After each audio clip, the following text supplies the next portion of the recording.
worst possible thing you could say when you walk into a car dealership. I spent 5 years with Mercedes-Benz, 5 with General Motors, and the worst thing a person could say when they walk in is, if you could just get me to this payment, we got a deal. So your loan's probably still like 19, which means you got to pay to get out. You're upside down. It's called negative equity.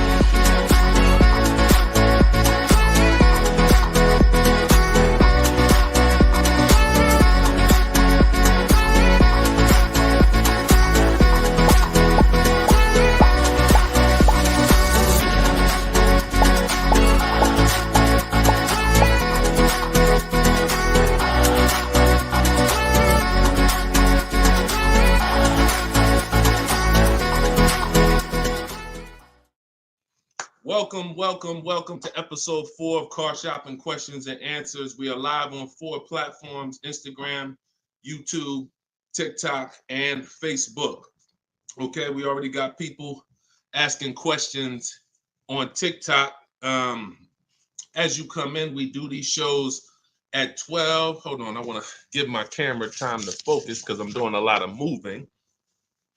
We do these live shows, it'll focus in 1 second, at 12 p.m.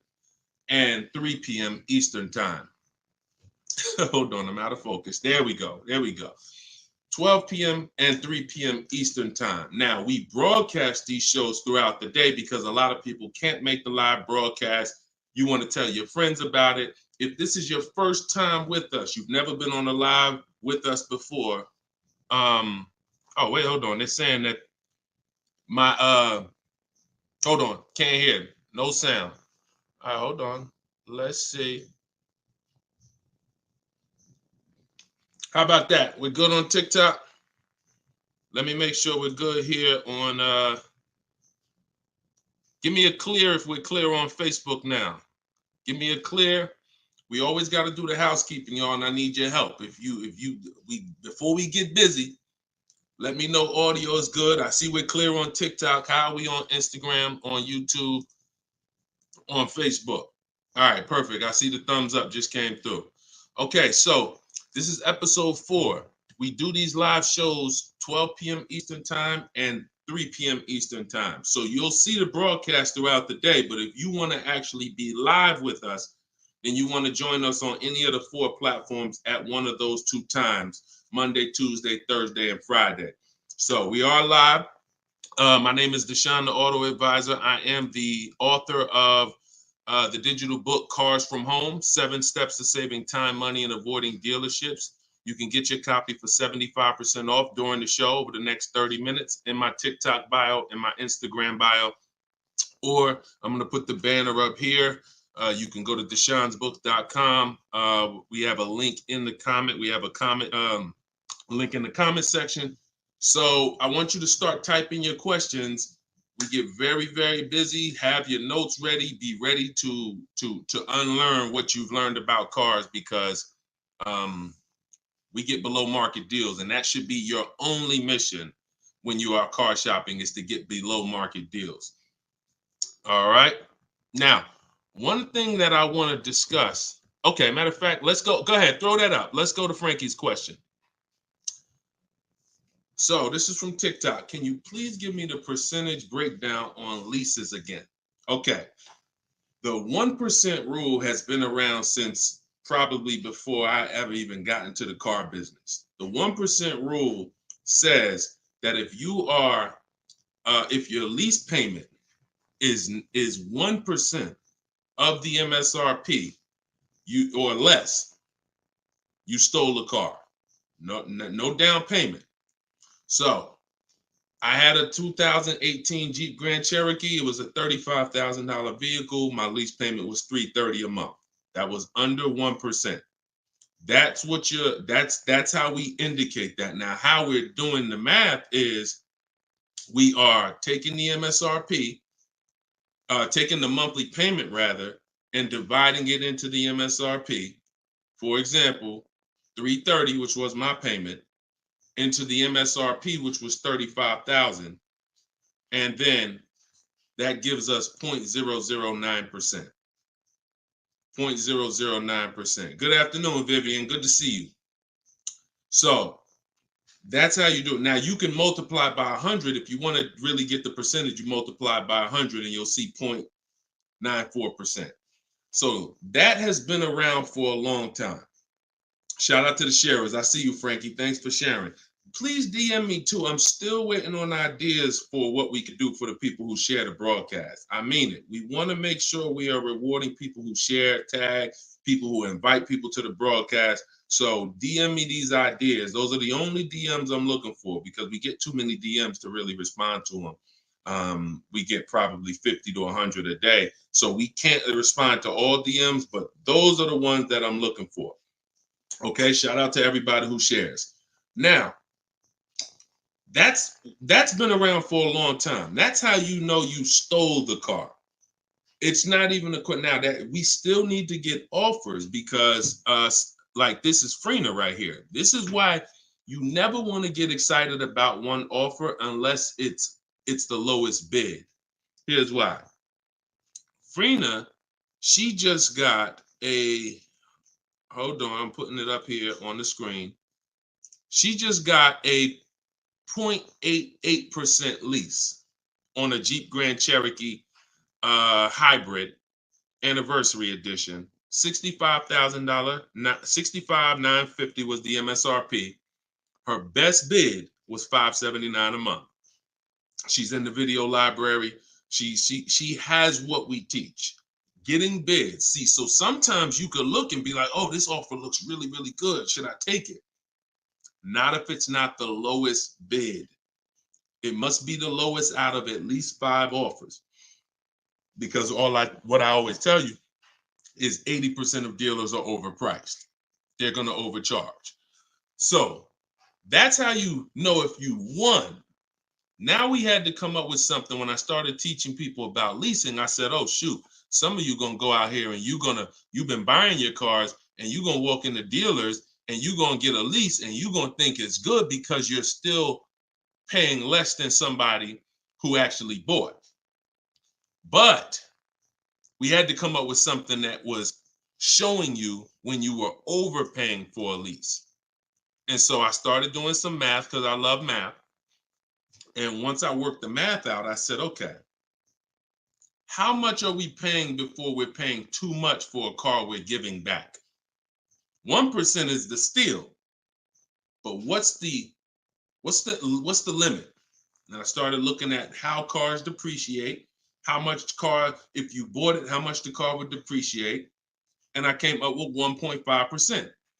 So when we look at the same vehicle that is, let's say a $40,000 vehicle, for example, 1% is $400 a month or less. 1.5% is $600 a month. Now, what you look at is the total you're paying over the 3-year lease. 600 times 36 months, that's 21.6. So when you take $40,000, you add your taxes and everything, you're probably going to end up about 44.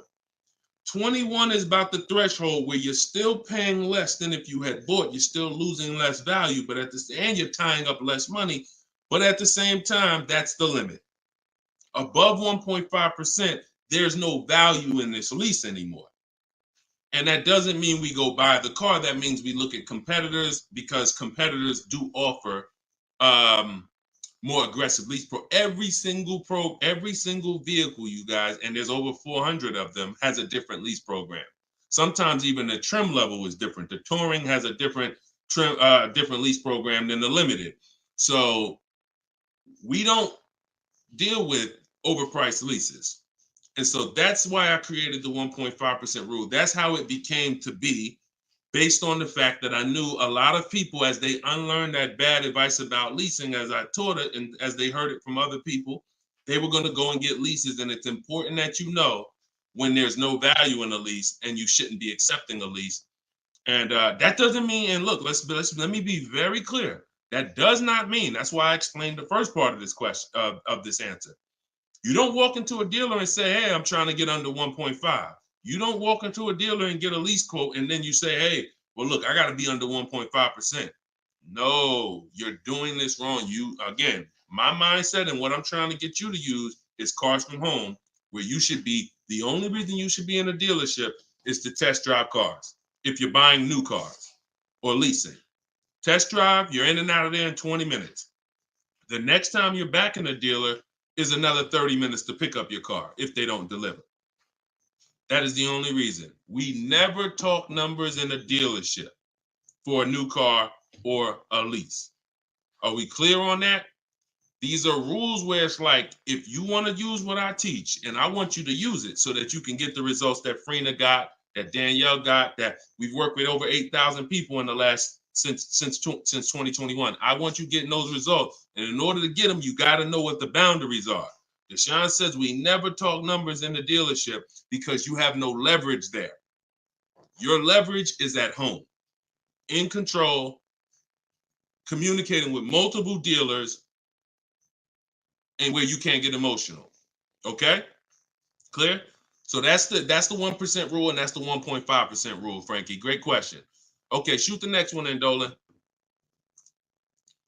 Great question. All right, this is Tony on Facebook. And remember, look, y'all, we are live right now. So some of you have seen the rebroadcast, and you're like, Deshone, okay, this is 3 p.m., 12 p.m., we're live. Okay, so this is the time to ask your questions. You're not watching the rebroadcast, and this is also the time to tag a friend and make sure they're here so they can get their questions answered. Shout out to the sharers. And could y'all keep tapping the screen on TikTok and running those likes up? This gets TikTok's attention and gets more people over here because we got to do this together. All right, Tony from Facebook says, hi, my lease is up in a month. I wrote to get 3 quotes from dealers. I only got 1. That's normal. The other 2 are taking their time. That's normal. I have a third-party restriction. Should I wait for the other 2 quotes or just run with the 1 quote? I never run with a 1 quote, and I get 5 quotes. So you're mentioning 3. I never mentioned 3. 80%, again, a lot of what we're talking about, y'all, is math. I'm unfortunate where I have the data. I got probably 5,000-6,000 people who have my book. We probably got close to 2,000 people in the Cars from Home library in my coaching program. That's a lot of data to prove that it's 80% that are overpriced. That's 4 out of 5. So the reason why we must get 5 quotes is because 4 are overpriced. So 3, not enough. Now, if you're doing this manually, this is still easier than you walking into a dealer doing it by phone. But at the same time, I do online. I go to their website. We are connecting with dealers through their website. You don't want to do this with third-party websites that say, hey, we could connect you with multiple dealers. You don't want that because now they're trying to sell your information to the dealers, and this is not what you want to do. You want to create a Gmail account specifically for shopping. We go to 25 dealers' websites. In my book, I link you to all the dealers so that you can just put in the zip code, and then it'll pull up all the dealers around you for every brand. But you can do this yourself. You can go there and you can actually you go to each dealer's websites. We do a copy and paste message. I have a template that I use that the people who follow my stuff use. And the template you need to tell them exactly what you want and what you're open to. Colors wise, this is why we build our car. We always build our car, go to the website, build the car, because we tell them exactly what we want and what we're open to. This takes us 20 minutes to contact 25 dealers online, copy and paste. We're telling them what we're looking for. Hey, these are the colors I'm open to, blue, black, or silver. These are the trim levels I'm open to, limited or touring. We're telling them this is these are the package, these are my must-haves. I need the big sunroof. All of that has to go in to it's not that you're not car shopping online. You're just now you're car shopping against people who their job is to make money. And so if you don't have what I'm telling you I've responded to hundreds of internet requests when I work for the dealers. If you're here for the first time, type a 1. If this is your first time ever being on a broadcast with us, type a 1. I want you to know a little something about me. I was inside car dealers for 14 years, responding to these quotes. So The reason why I'm giving you the exact strategies is because I know there's so many things that you're not trained to give the dealership that they need. They can't give you a quote without it. They can't shop correctly, without it. Okay, shout out to the first time people. Could everybody type welcome to the first time people? If you've been on here before, type welcome to the first time people. Now, once you give them that information, you're copy and pasting that. Copy, paste, copy, paste, copy, paste. You're doing that with 25 dealers. And then that creates the conversation to see where the dealers are actually coming, where the deals are coming from. But you need to see who has a car first. You need to see who has a car first. So, oh, you're talking about selling the lease. Okay, you're earlier in the process. Understood, Tony. Okay, perfect. No, just talk to another used car manager. And you want to have conversations because one, your car is worth different things to different people. You need at least 3 for that. You're on point. Yes, 3 quotes for your lease buyout. For your old car from 3 different used car managers. And if the 2 are not getting back to you, then just move on to other ones. But be aware, you should be using those values you got online from the online buyers to see if you have equity, because not everyone has equity. The whole purpose of the equity assessment is to make sure you're not leaving any money on the table. That's the purpose. But there's no guarantee. Many people have turned their leases in not knowing that they should have done an equity assessment, and then the dealership sitting on $2,000, $3,000, $4,000, $5,000, $6,000 that they didn't know about. That's what we want to prevent. So if you do those offers and you see you have $3,000, $4,000 in equity, now that's when you bring it here. If you do those offers and you're at a break even or $1,000, then that's not always worth it, because those used car managers are not going to match the highest offer. So be aware of that. But if you have equity there, then 3 used car managers, that's how you make a move. Okay? Fight for your money. This is your money. If you end up making $1,500 out the deal even, and it took you 2 hours, where do you make $750 an hour at? $750 an hour. So this is your money. And if you don't fight for your money, someone else will definitely cash the check. All right? Tyler said, send the next one in. Tyler said, F&I director here in Houston of 2 large stores. Your content is great. I appreciate you, Tyler. This is the 20% right here. See, the 20% can always admit when we're doing something to help the market. The 80% will come on here and be like, oh man, this guy couldn't make it in the car business. Now he's teaching. All right, go ahead. Shoot the next one up, Dolan. This one's from Facebook. What's up, John? Instagram, y'all not typing enough questions. And Instagram, just so you know, the easiest platform to share on is Instagram, because you hit that little arrow, it looks like a paper plane, and it'll let you go down your Instagram friend list and send this broadcast out to probably 10, 15, 20 people. Okay? Don't cheat your friends.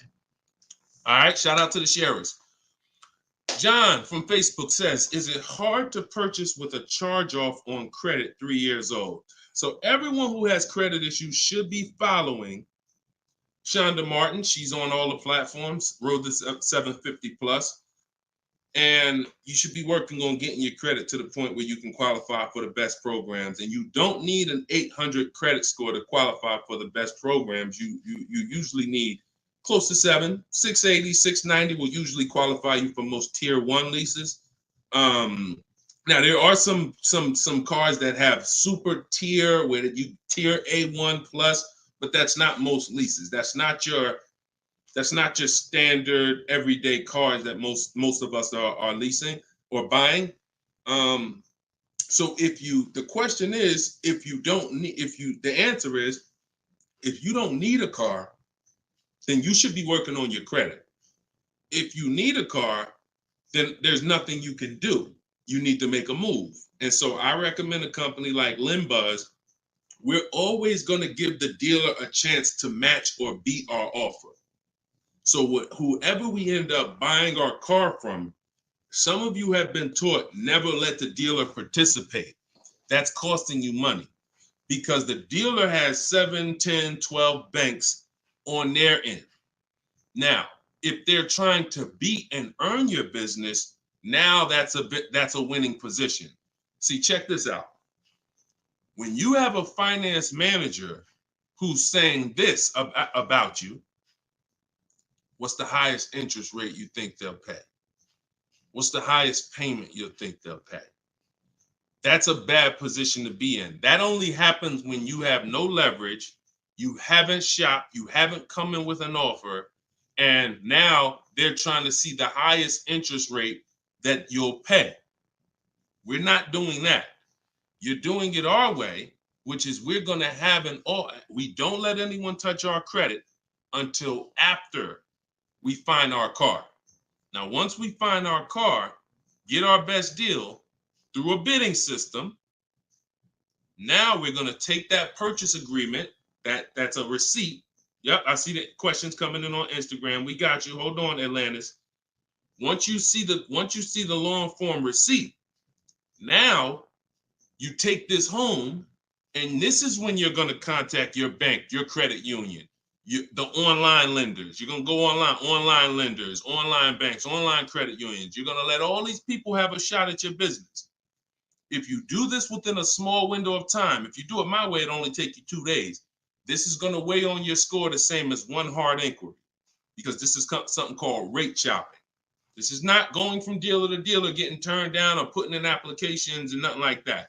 This is how you rate shop correctly. I call this the bank bidding war. When you get my book, I also send you the bank bidding war blueprint. It's going to be going into my book, but I need about another month to be able to combine it. But I send you the bank bidding war blueprint.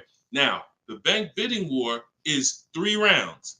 First thing we're doing is seeing, is there any special interest rates that the car we're buying has? In your particular case, John, with credit challenges, you're not going to qualify for that. That's okay. But we need to check that. If there's 0%, 0.99%, that eliminates our need to do anything else with financing, because no one else is going to beat that. Second part of the round starts, there's 3 rounds to the bank bidding war. The second part comes after we find our car, and it's what I just broke down. When we come home, we let all these banks, these lenders, online credit unions run our credit, and so they're bidding and submitting us their loan offers. Now, the third round is the dealer. That's when we're going to call the dealer who we reserved the car with and say, hey, I got 6.29 from this bank. If you can beat it, I'll give you the business. Now, this is the big difference, you guys. When you have a finance manager who's trying to beat your offer, who's calling their banks and saying, hey, I need to get 5 point something because this person already has 6. That's leverage. When you start bidding, like I'm teaching you, like what's in my book, like what's in everything we do, in my videos, everything's a bid. You have the leverage.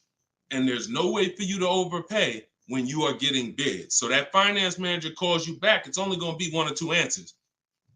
Hey, Stuart, man, listen, I tried my best, man. I reached out to every bank I got. No, I can't beat that rate, man. I appreciate the opportunity, but you can go with your own financing. In which case, you guarantee you got the best loan. Second thing is, hey, you know what? You had a good rate, man, but I got somebody to beat it. So we can do it right here for you. Perfect. In which case, you guarantee you got the best loan. See, you don't have enough people competing for your business. That's where your buyer's remorse is coming from. That's where your lack of confidence is coming from. That's why you're driving off from a dealer saying, hey, you think we could have got more money? You think we could have got another $1,000 off? That's all buyer's remorse because you don't have enough people competing. So I want you to stop that. I want you to use what I'm telling you to do.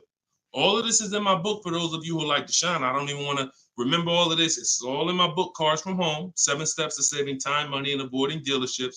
This is what I've been teaching for 3 years. And this is what I've been doing since 2015 myself personally. So you can get your book for 75% off. Cue up the next question, Dolan. Oh, John, in your case, though, when you get that buyer's order, you would be reaching out to Limbuzz. So after you find your best car deal, you would be reaching out to Limbuzz and seeing, what their rates would be for you. And then you would be going with, still giving the dealer the opportunity to see if they can beat it. Because once a dealer knows you got an approval already, they kind of have a little more leverage to be able to see if they can beat that approval. But in any case, even if they can't, Limbuzz is pretty generous. but we don't do this until after we find our car. Okay? Great question. Shoot the next one up, Dolan. All right, this is Gemini from Instagram. Can a dealership legally raise the price from what is being offered online?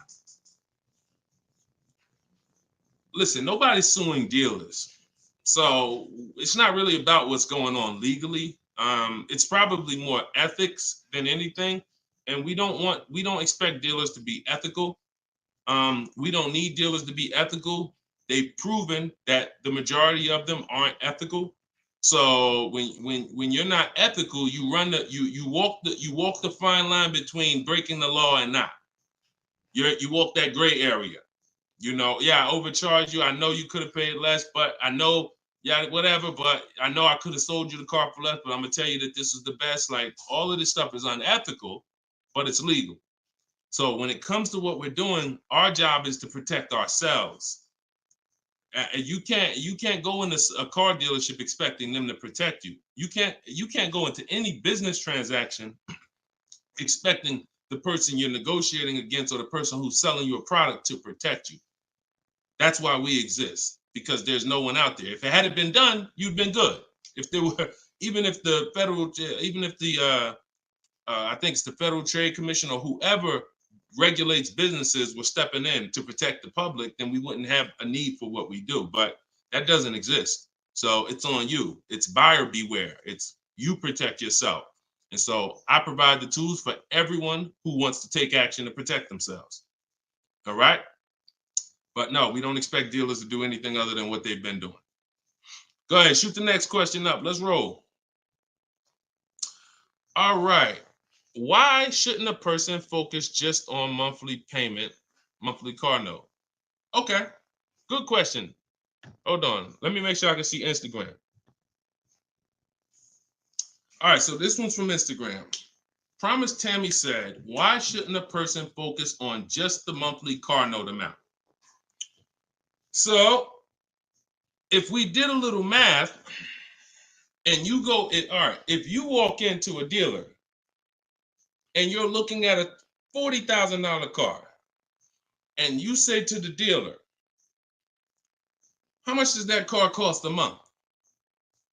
And they're smart, if they're trained, they're gonna say, well, it's not really about the car payment right now. Do you like the car? And once you say, yeah, I like the car, let's get down to numbers, they're gonna ask you, they're gonna try to figure out what you could afford.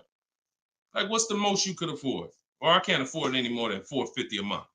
Now, some of you know every $1,000, every $5,000 on the purchase price of a car is how much per month. Some of you know. I know we got a lot of new people on here, but for those of you who've been tapped in with us, how much is every $5,000 on a car loan? So, and the reason why I give you guys this parameter is so when you look at that $40,000 car, thank you, Frankie, got it. You should automatically know every $5,000 is about $100 a month. Yep, you got it, Michael. All right, I see you. We got people tapping on every platform. Good job, Carmelo.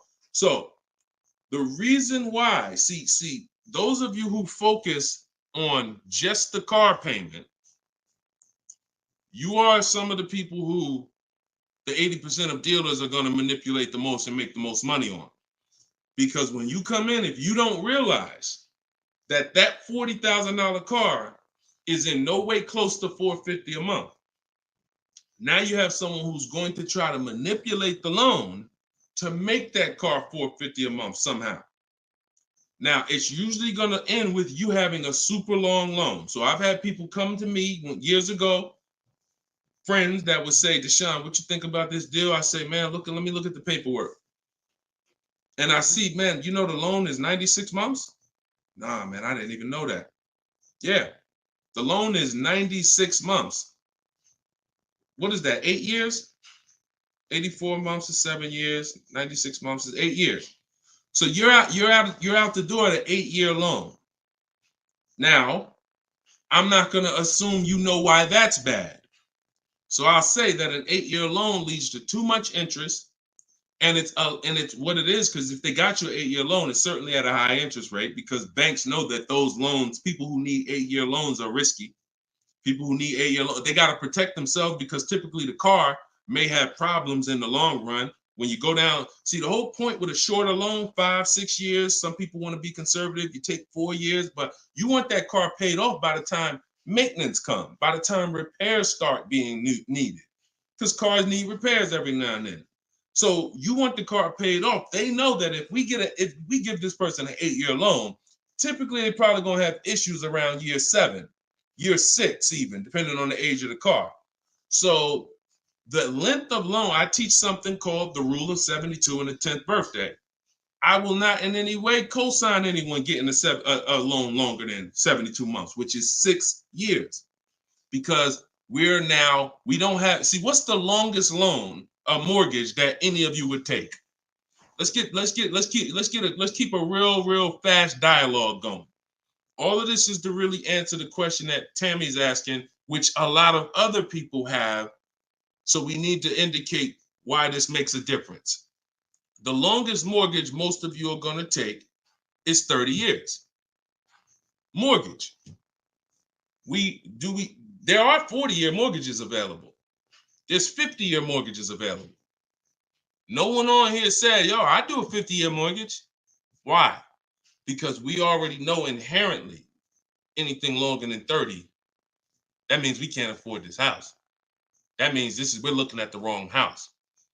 So we had to make sure we created boundaries so that you understand, okay, if I got to take a loan longer than 6 years on a car, that's telling me I can't afford the car. So once I get my best price, I should already be able to afford that car with a 6-year loan or less. And I combine that with the 10th birthday. So when you look at your car, you should have your car paid off by the 10th birthday.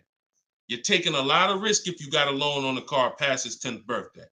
A lot of the times I was in a dealership, people came in with problems, big repairs, and they still had car payments. Car's 10 years old, 11 years old, and they still got car payments. You could run the risk of being in trouble because that car could be in the shop. Some of you have experienced this. Car's in the shop and you still got a monthly payment due every month. Now this is disaster, and that's what we're trying to prevent. That's why we don't focus on the monthly payment. When we're purchasing a car, we are only focused on the price of the car. We need to, before we even think about monthly payment, how about this? We need to make sure we're getting the car for the lowest price possible. Because some people go in and like, hey, the car's 40 grand. Well, what if another dealer will sell it to me for 35? Once I get the lowest price, then I'm concerned with what my monthly payment is going to be. So there's steps to this. But yeah, don't focus on monthly payment and just stay committed to what we're teaching, and you'll learn and you'll see why, even more information of why that's bad. But we want you to understand the numbers. Okay? Typically, you focus on monthly payments, you don't quite understand the numbers, but you will. All right, this one's from TikTok. Can you give us some tips about co-signing? Ooh, I have a very, very, very strict rule when it comes to co-signing. Now, some people, you're not going to like this. Some people will tell you this is bad advice. It's just my opinion. I've seen tons of horror stories. I've seen people walk into the dealership. I've seen young people who will co-sign, who will use up people's credit, co-signing, and just burn them, because no one cares about, if you don't care about your own credit, you certainly don't care about someone else's in a lot of cases. So, but I do have some rules, because sometimes it's gonna make sense. When you can pay, if a person does not pay, then you're good. Example, my daughter, we're gonna get her a car. I'll co-sign only if I can pay the note if she doesn't pay. So let's say she's working, she's paying X amount per month, I'm co-signing, but if for example, she loses her job, anything happens, I can pay if she doesn't pay. That could be for the spouse. If they don't pay, I will pay it. As long as that's the rule, then you're protecting yourself, because where you get in trouble at is if you can't pay, if they don't pay. He told me he was going to pay it. He's missed 2 payments. Your credit doesn't get, no, they don't care. So you got to be willing to say that. This has to be a person that I'm willing to pay if they don't pay. That means I got to have that type of relationship with them. Or if I can't pay, if they don't pay, I'm not co-signing, because I cannot depend on things that will go wrong. Life will happen. And then I'm sitting out here and my credit was 700, 750, 800. Now it's 620 because they missed 3 payments and I'm struggling to get this car back from them. Okay? Those are my hard rules on co-signing. I don't deviate from them. And those are typically rules that if you follow them, you're going to be safe. Okay? All right. Shoot the next question up, Dolan. Diana said, my brother asked me to co-sign. I told him, hell no. Listen, that's it. Listen, people will ask you to co-sign quick as, listen, people will ask you to co-sign like they just asking to borrow sugar. Hey man, can you co-sign this loan for me? No, listen. It takes a while to build up great credit, and it takes seconds to destroy it. Nicole from Facebook said, are you able to negotiate third-party restrictions in a new lease? So these are two separate things. The third-party restriction is the selling of the old car, not the new lease. We're not mixing these two. So we're going to, the people who work with me, you're selling your old car independent of the new deal. The new lease is its own transaction. We split everything we do into separate transactions. See, the car business has taught the public to give them up to 3 transactions. Buying a car from them is one transaction. Getting a loan from them is a second transaction. Letting them buy your old car, which you call trade. We don't use that word. That's 3 transactions. There's money in each transaction. There's money in each. That's why there's companies that only want to give you loans. They don't sell cars. There's money in loans. There's companies that only want to buy your car. They don't care about selling your car right now. There's money in buying cars. So you need to separate these transactions if you want to maximize each. There's no way for you to save the most money without maximizing and looking at each part of your deal as its own separate transaction. So if I have a third-party restriction, I'm doing the equity assessment. A third-party restriction is, some of you have leases. We always need to see if there's any equity in our lease before we return it to the dealership. If you have returned your car to a dealership without doing the equity assessment, you don't know how much money you've left on the table. Because if there's $2,000 or $3,000 of equity in your car, the dealer's keeping that, and that's their money. So, or the bank's keeping it when they sell it, that's their money. It's probably the dealer will find a way to buy it, and it's their money. So when we look at an equity assessment, we're going to do it at all times. Now, there's no guarantee we have equity, but we want to guarantee we're not leaving equity on the table. And so a third-party restriction doesn't mean you can't sell a lease. Who didn't know you could sell a lease? Type a question mark. If that's new to you, this is your first time hearing this, you've been leasing, and you're like, Deshone, I never heard about selling leases. I had no idea this was a thing. Type a question mark if this is your first time hearing that you could sell a lease. Okay. Fish Guy Rodney. Okay. See, so more information is coming out. Okay. Fairy Godmother. Okay. Emil. Okay, I'm sorry. I just tore your name up. Sorry. So as you change Shamir on Instagram. So when we look at this, we got to see that the things that we don't know cost us money. So now it's like, once they saw people, because we helped out probably thousands of people in the pandemic sell their leases, used car values, resale values were crazy. So we had people making $5,000, $10,000, $12,000 selling their leases. I sold my Jeep Grand Cherokee lease. I made $8,900 after I drove it for 42 months because I extended the lease and then I sold it. My mother, she drove her car. She made $10,200. Now those numbers don't exist anymore because values have come back down. But there's still people who are going to make 3, going to make 2, going to make 4, depending on your car. Now, every car doesn't have equity. But when it comes to the third-party restriction, they don't say you can't sell. They limit who you can sell to. You must sell to a local used car dealer. To a local dealer of the same brand. So if you have an Audi, you must sell to an Audi dealer. We are still going to get bids. We're going to get at least 3 bids from used car managers at Audi dealers because your car is not worth the same thing to every dealership. Your car may be worth 19 to this dealer, 19.8 to this dealer, 21 to this dealer, which is why we must get bids. Y'all gonna hear me say that word. Your favorite word, if you stick around and you use what I'm teaching, when you start mastering my strategies, your favorite words are gonna be bids, multiple offers, because that's how we save all the money. So okay, so that has to be handled, Nicole, separately. The selling of your car, the who I'm gonna sell that car to, you find that person first. Then you go shop for your replacement car. And then once you go sign that deal, you sell the car, you do it the same day, and you maximize both transactions. Okay? And all of this, guys, shouldn't take you any more than 90 minutes. This is not something that's going to take you hours. See, my whole thing is to show you how to get great deals in 60, 90 minutes from home. That's why my book is called Cars from Home. 7 Steps to Saving Time, Money, and Avoiding Dealerships. You can all get a copy for 75% off for the next 30 minutes. Just go to my TikTok bio. You won't leave the broadcast. Grab your copy before that timer hits 0. The price goes back up to $97. Or you can go to my Instagram bio, or click it if you're on Facebook or YouTube. Go to the comment section and you'll see a link to deshonsbook.com and grab your copy for 75% off before the timer expires. All right, go ahead, Dolan. Shoot the next question out. Should I feel bad if I get 1.3? I'd only feel bad if I got 1.3 and if it was my only offer.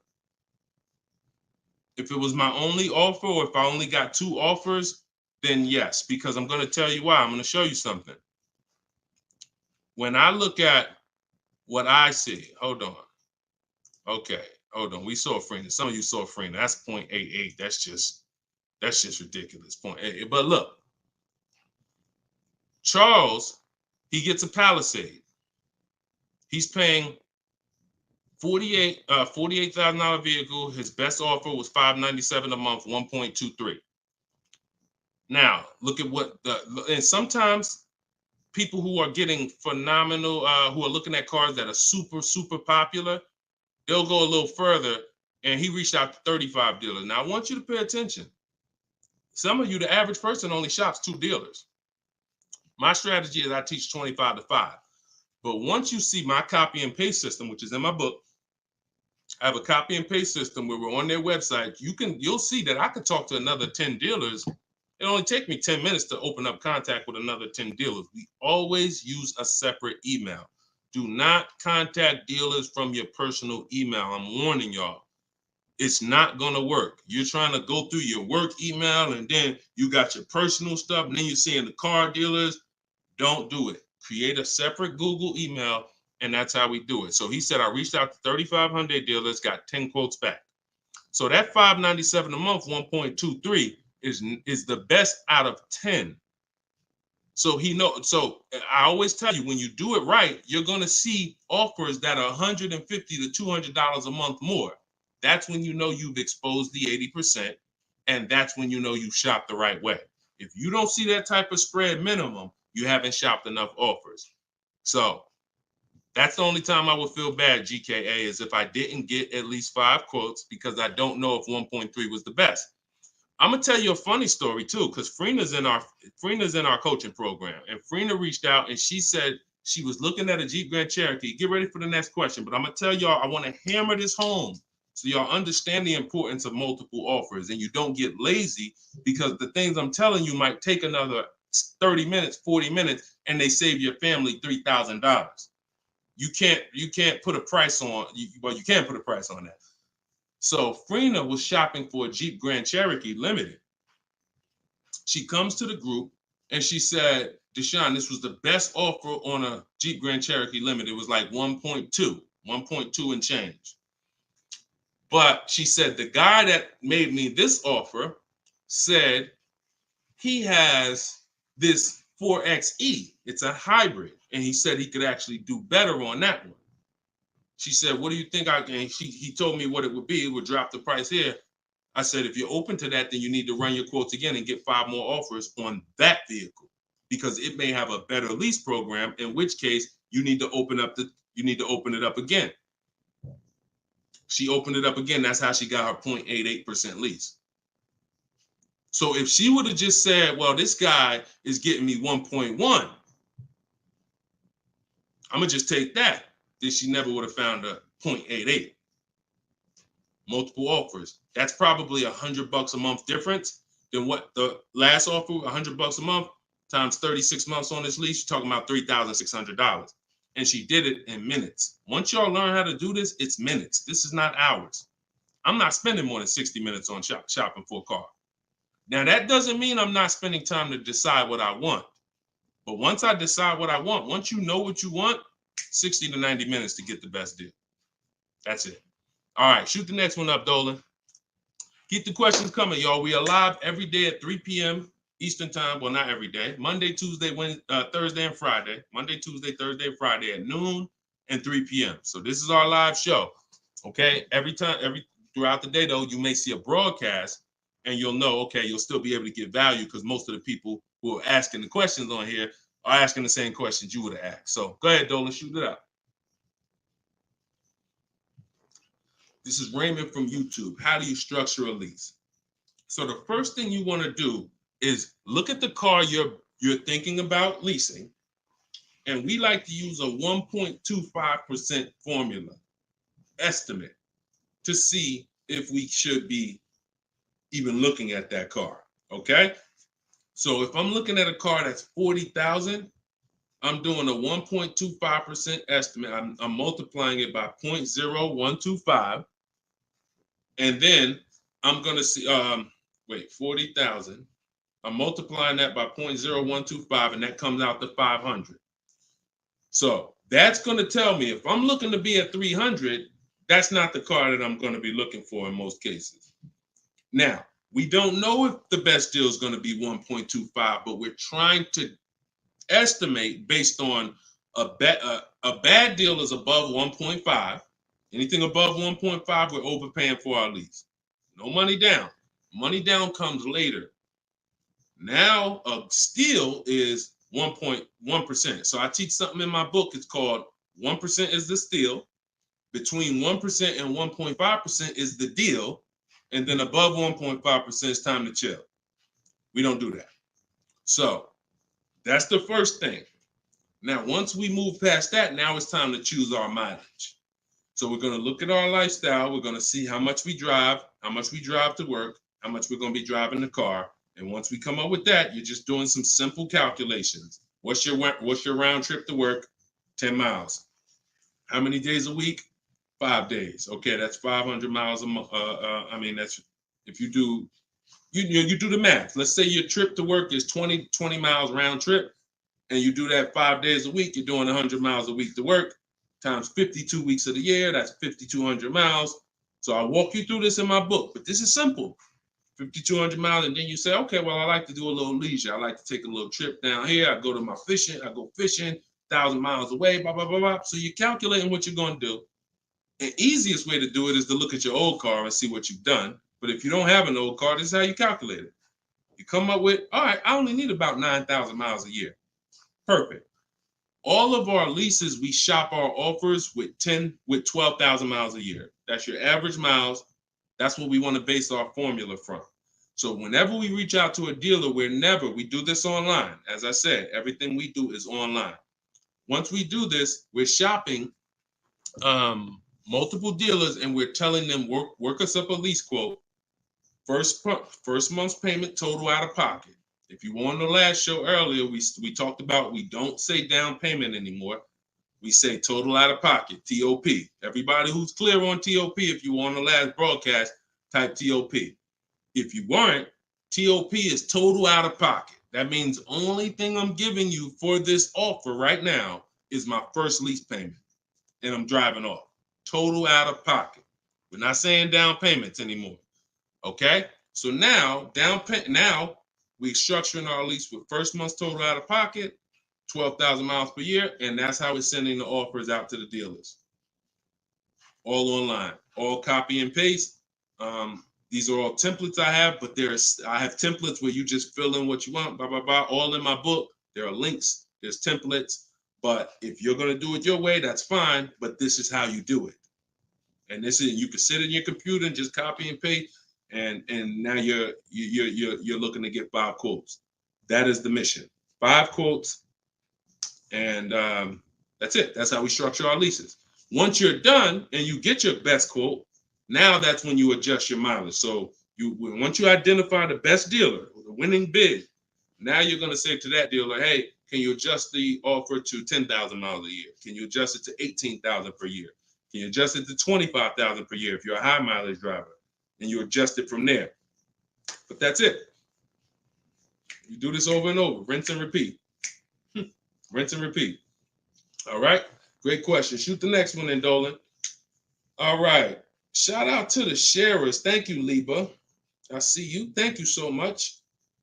This one's from Preston on YouTube. What is the best way to finance a car out of state? It's no difference. It's really no difference. We're going to find the car. We're going to get the buyer's order.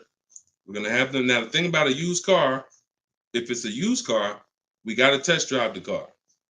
So what you may want to do is if you're picking up a car out of state, you may want to go there, lock up the car, grab a cheap hotel for the night, stay there, because you don't want to eliminate the bidding process. The bidding process is your bank, your credit union, online banks bidding, and then dealers bidding. The dealer who you get the car from, they're bidding against that. Some of you don't really understand how much money is in finance. On a $40,000 loan, 2 points on an interest rate could literally be $2,500. So we got to understand there's a lot of money in loans. So if I'm driving to pick up a car out of state, what I'm typically going to do is go test drive that car. If I like it, I'm locking it up with a deposit. I'm taking that buyer's order. I'm gonna go back, depending on how far it is. If it's 3 hours away, I'm probably not gonna drive home and then come back. Depends on you. I'll probably just post up in a hotel. Go do my financing online. Let all these banks and credit unions run my credit so I can get their offers, and then I would call the dealership the next day and say, hey, this was my best offer. If you could beat it, I'll just come get it from you, and that's it. I'll spend $50, $60, $100 on a hotel to save $3,000, $2,000 on interest on my interest rate. But everything else is the same. So we can't be scared to go out of state. If many of you who are using what I'm teaching, you're going to see. Look at Eddie. Who was Eddie who drove? Hold on. Short conversation. John, hold on. Market. Trying to think. I'll see many of who I'm going to share with you. You'll see they'll say when they're picking up their car, I'm driving 45 minutes. I'm driving an hour and a half away. Look at Sean. Perfect example. Sean, he's also in our coach. Now, I don't want you to think, I got to be in Deshaun's coaching program. There's just some people who are. The information's in the book. We got the video library. For those of you who are like, okay, I like videos to go along with the book. That's fine. I link you to some videos in the book. But then there's some people who coach with me and I can talk personally to them. So Sean comes on here and he comes into the group. He said, he sends this. Look at the amount. He said, I'm looking at some advice on this F-150 Lightning XLT. It's a $73,000 truck. The dealer discounted it $4,900 and then revealed that there was a $15,500 rebate. His total savings is over $20,000 off this truck. So I'm like, all right. Now me, being who I am, I don't know if that's the best. 2015, I sold 2 Maybachs. They had $20,000 rebates on it. So we don't know if this is the best. I haven't seen, this is what I said to him. I haven't seen the other offers yet, but I'm assuming you got at least 5. You're saving over $20,000 on this with this discount and rebate, but the only way to know is to compare to the other offers. See, I'm not going to get excited about this deal until he tells me what I'm about to read to you. That's when we get excited. He said, guess I could have put a little more info on here. Yes, I got about 15 quotes. You see the difference? This is what I want you to get. BK Dollar, this is what I want you to get. Liba, this is what I want you to get. Everybody watching, the money is in multiple offers. The reason why you're not saving, you're just not getting enough offers. So he says, I ended up expanding my search to 150 miles outside my area to find this deal. He said, I couldn't find, watch this, I couldn't find anything under MSRP in that first search. So think about how I'm telling you, the local dealers know when they see your zip code, they know, okay, some of them, all right, we don't have to do too aggressive. But those dealers that are an hour and a half away, when they see your inquiry, they're like, oh, listen, this is a person we never would have saw before. What is it going to hurt us to blow this truck out? And we take a deal from one of our competitors' markets. We love to see our license plate frame over in their market. That's how we win. So he ends up saving over $20,000, and he doesn't mind driving 150 miles to go get that truck. Why? Because every mile he drives is dollars he's picking up. We clear on that? We clear? If you're clear on the importance of multiple offers, type clear. All right, shoot the next one up, Dolan.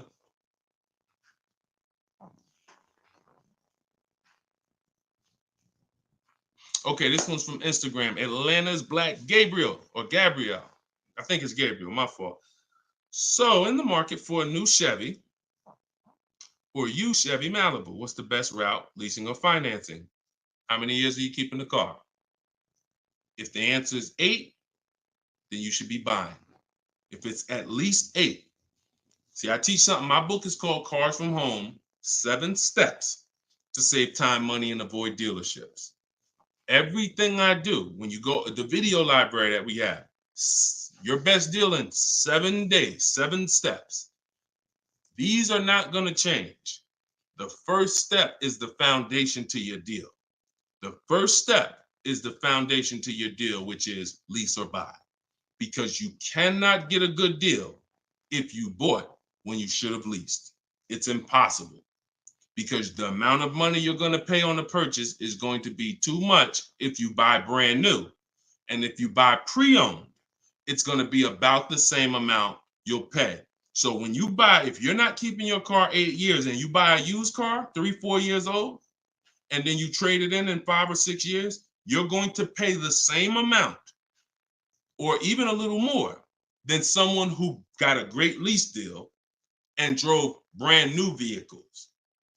So it's all about how many years you're keeping the car. If you're keeping the car, if you're like Deshone, there's no way I'm keeping the car 8 years. That's not my style. Then you should be shopping from this day forward for aggressive lease deals. Now, once you find a car that you love, or if your spouse says, you know what, I don't switch cars like that. I keep a car 8, 10, 12 years. Then we purchase for them. We're going to purchase.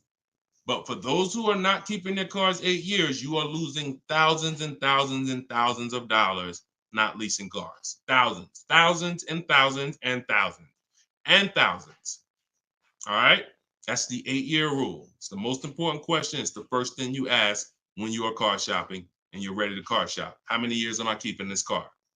8 or less, we lease. Less than 8, we lease. More than 8, we buy.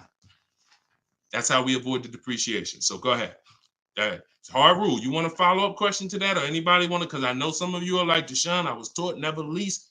Whatever. You want to follow up to that question? That's perfectly fine. But that's the rule. And it's the rule based on money. I've seen thousands of scenarios, and I spend years and all my time shouting from the hills so people could understand how much money they're losing by not getting good lease deals or not leasing at all.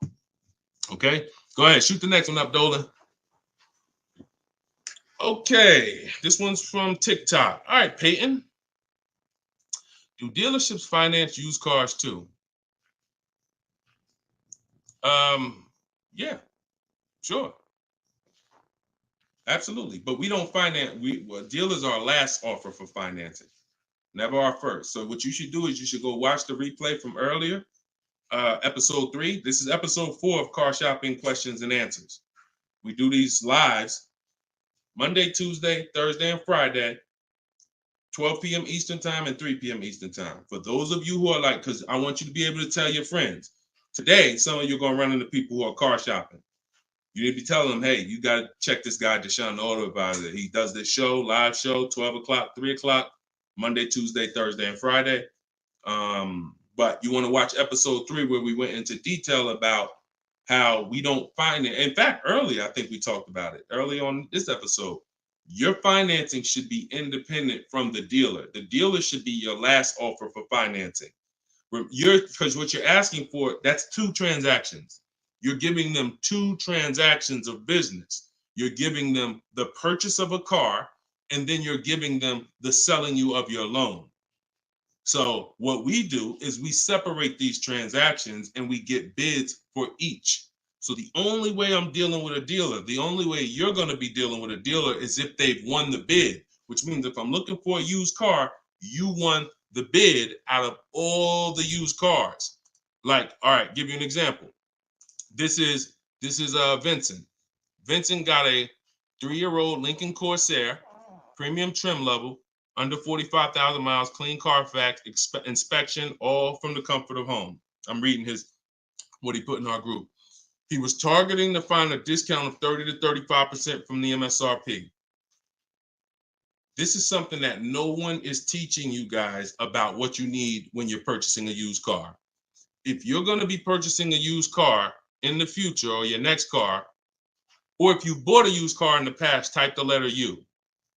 Type the letter U. If you're going to be purchasing a used car, or if you have purchased a used car in the past, I'm about to give you something that you have never heard before, but it is no way for you to know you got a great deal until you start talking the way Brandon talks here. You notice he said 30, he was targeting to find something 30 to 35% from the MSRP.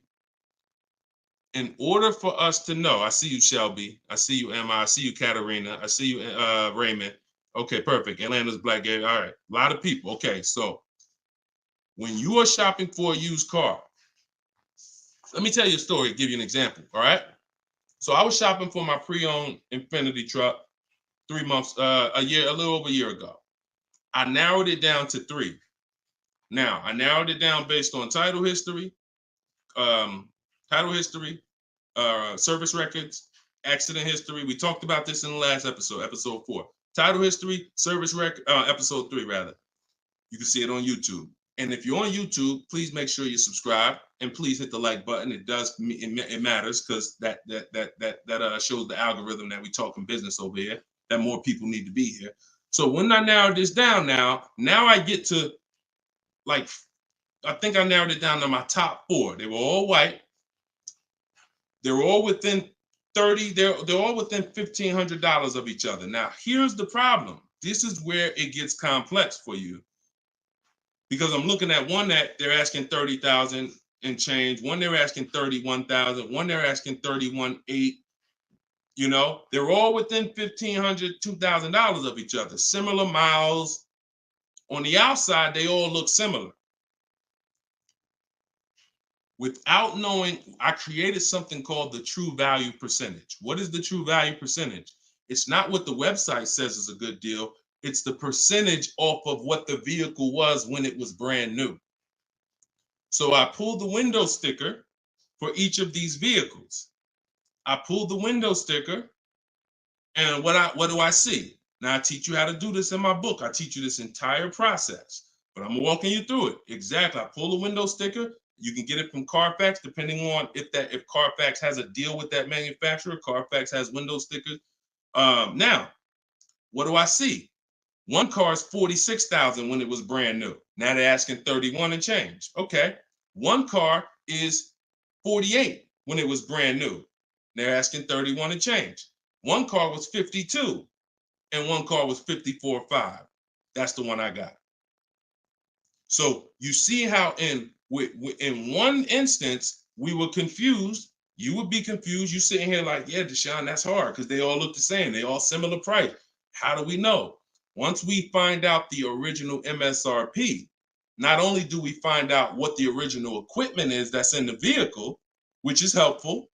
I wanted to know this is an edition 30, got all these special features. That's helpful to know too. But more important than that even is to know that that car was a $54,500 car that they were asking $31,800 for, which means I got a 42% discount. That is something we created called the true value percentage. And that's how we make sure we choose the right used car when we're ready to pick the final one. This is what we do here, y'all. If you this is why, like, this is why we've been blessed, because God knows we giving you the information you need to win with.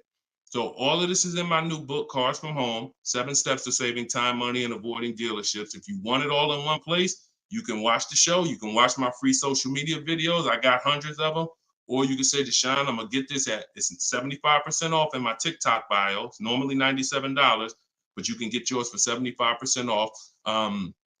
And you can get in my Instagram bio, or if you're on Facebook or YouTube, click the comment section and click that button that says Deshone's book and get you 75% off for 30 minutes. After 30 minutes, price goes back to $97. So, all right, but that's the true value percentage. And that these are the things that we never buy a used car ever without looking at the true value percentage. So when you saw what he said when he bought that Lincoln, as he was targeting to get something 30 to 35% off MSRP, and he ended up getting one for 43%.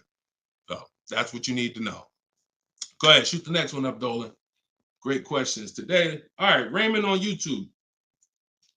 Does it make sense to buy an existing lease? So when you're buying a lease, all you're doing is buying a used car. That's how you got to look at it. It's a used car. It's just, it may be your car. If you're buying your lease out, it's a very different. See, what I see most times is people want to buy their lease because they don't know how to shop. Because there's deals out here. We've been making deals since the pandemic. I started our video library. We started that in 2021, November, middle of the pandemic, when people were paying ridiculous prices over with the 80%. They were cashing the biggest check they've ever cashed in their lives. Like in their lives, they were like, and we were getting deals all since then. Felicia came in. She was our first person in our program who got a BMW. She saved $1,950 January 2022.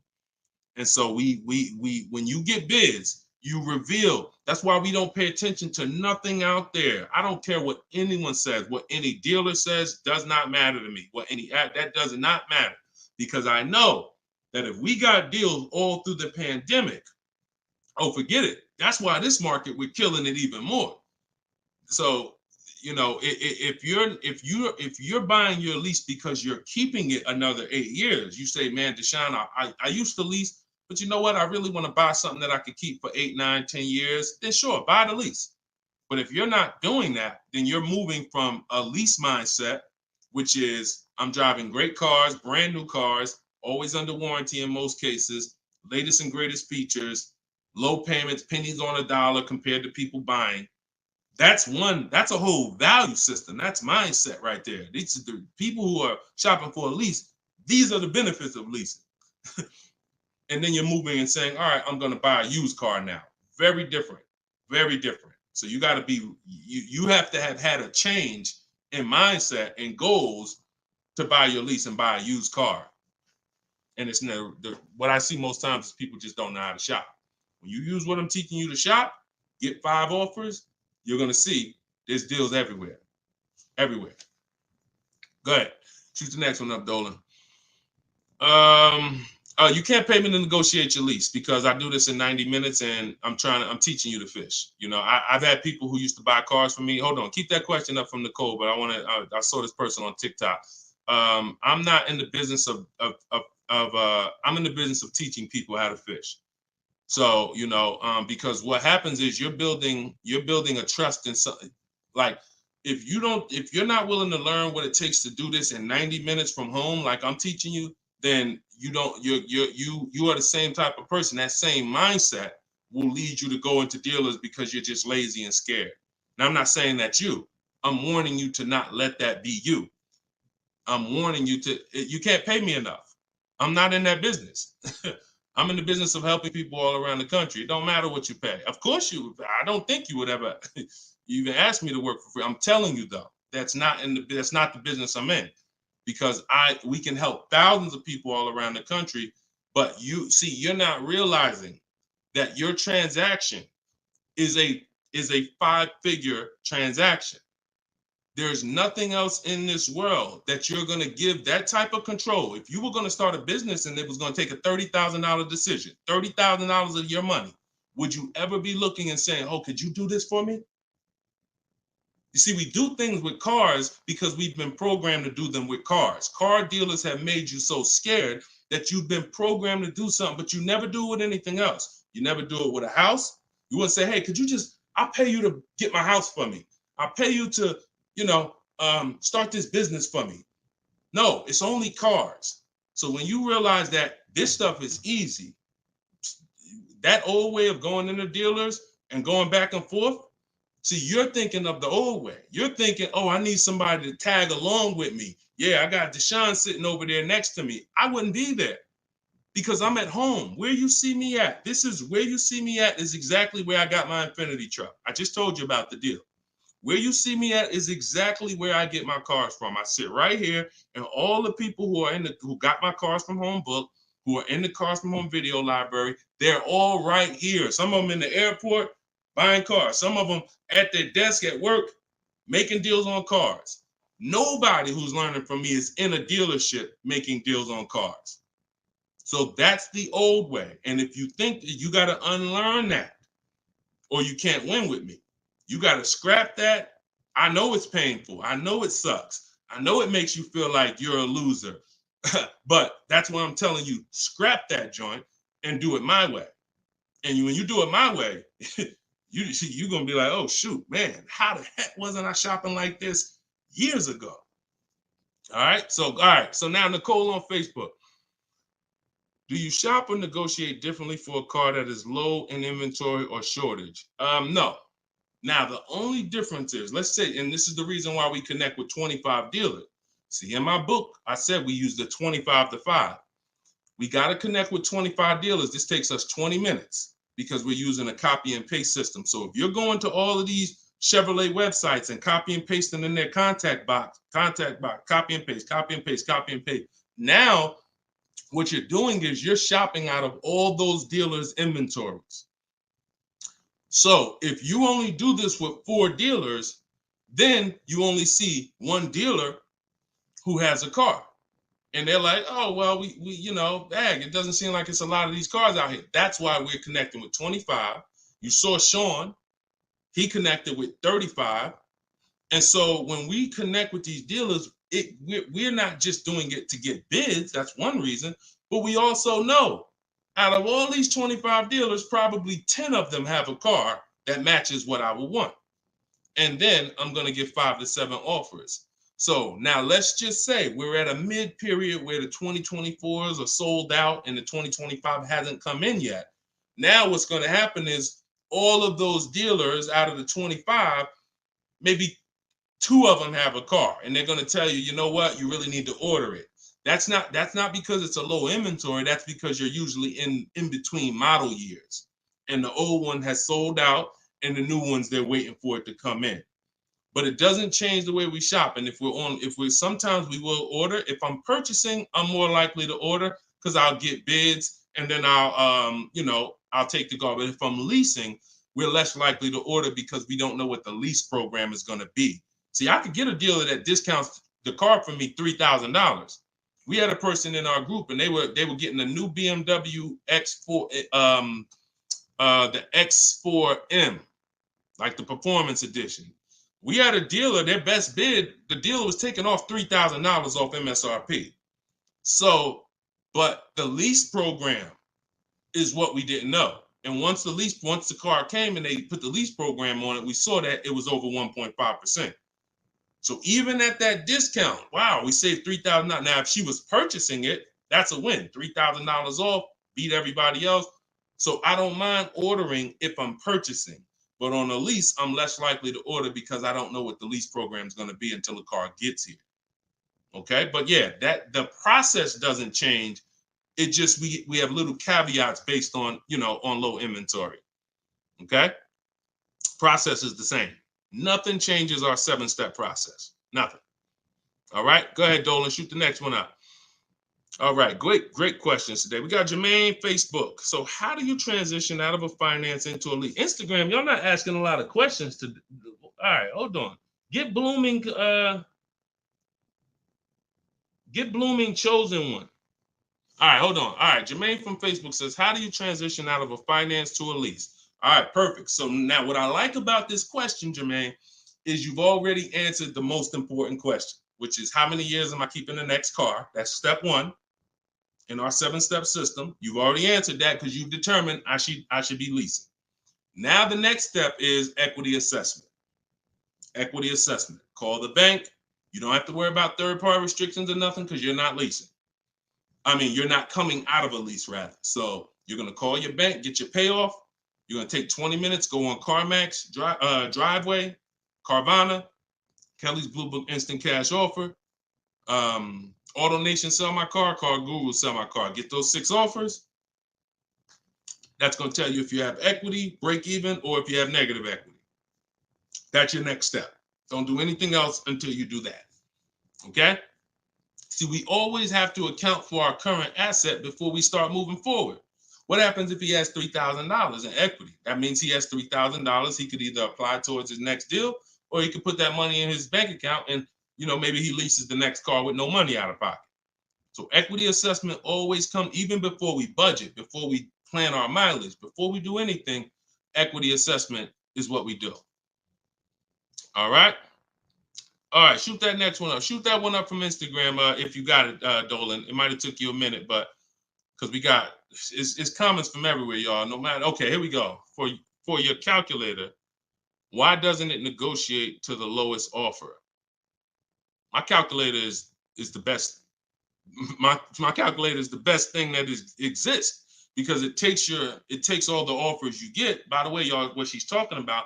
And you got to be specific because I do have multiple calculators that I've created in my book, multiple softwares where you plug in stuff and it spits out so one of the calculators that I have is the counter offer calculator. So we never accept a deal until we send a counter. So what we do is we take the counters. We take all the offers we get, we plug them into my calculator. Whether it's a lease or whether it's several types. One is for leasing, one is for cash purchases and financing. Now, when you're financing, you're always getting your deals with tax and everything included, all in. So what it does is it takes all the offers, you plug them in, and then it spits out which one is the best, and it counters everyone based on the best offer. So let's just say a dealer says, I'm gonna do a 1.1% lease, and then this dealer says 1.2. This dealer says 1.3, 1.5. It's not countering all the high offers based on their high offers. It's countering all the offers based on the lowest offer. Because if the 1.1% lease was presented to us, that means any of the dealer could have did it. So now we're calling out the 80% and letting them know that if this dealer offered me 1.1%, then you all could have done it too. You're just choosing not to do it, in which case that's what the 80% do. So we counter every single one. We even counter the lowest one. And some people in the group will say, Deshone, man, this dealer is the lowest, man. Should I be countering them for another $50 less? I say you must counter. Because you don't know if there's another $10, $50, $20. If you don't counter until a person tells you there's no more room, even if they're the lowest, that's not the best deal. So sometimes you counter the lowest offer, and the lowest offer will be like, listen, man, I gave you my best shot. I got nothing else. We know they're telling the truth because we got 4 or 5 other offers that are much higher than that. Sometimes they'll be like, listen, I can't do that $50. I'll get you another $10. That's the best I got. We know they're telling the truth because all the other offers are a whole lot higher. So that's the way the counter offer calculator works. It's gold. It's gold. So all right, we had an hour and 19 minutes. We try to keep these broadcasts about an hour and 15.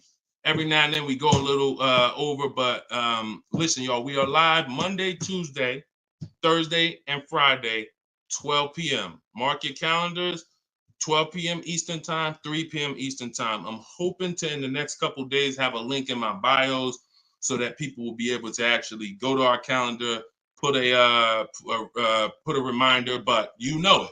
12 p.m. Eastern time, 3 p.m. Eastern time, Monday, Tuesday, Thursday, and Friday.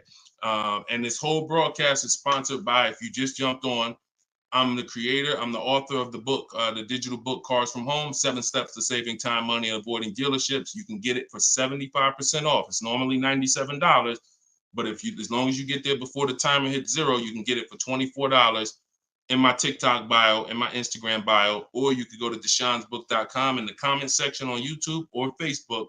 Get your copy for 75% off. I'm also the creator of the Cars from Home video library, and I've coached over probably 1,500 people now since 2021. So we've been doing this. Everything I'm teaching you is proven. And I'm going to tell you, just like I tell my coaching students, when you get my book, see, I don't do questions and answers for my book, y'all. See, there's people who DM me. First of all, I don't even see DMs. The reason why I can't do question and answers because there's no other author that does it. So I make myself available probably more than anybody. But when you buy the book, trust the process. If you don't see me say do it, don't do it. Do everything I say do. I tell everybody, even if they're in my coaching programs, you must trust the process that I'm giving you, and you got to unlearn your old process. Don't even think about your old process. Use my process, and I'll lead you to where you want to be at. Guaranteed. All right, so get your copy. I will see y'all all on the next broadcast. Tell your friends. Welcome to the new followers. Welcome to the new subscribers on YouTube. I appreciate y'all. We'll be back for episode 5. God bless you.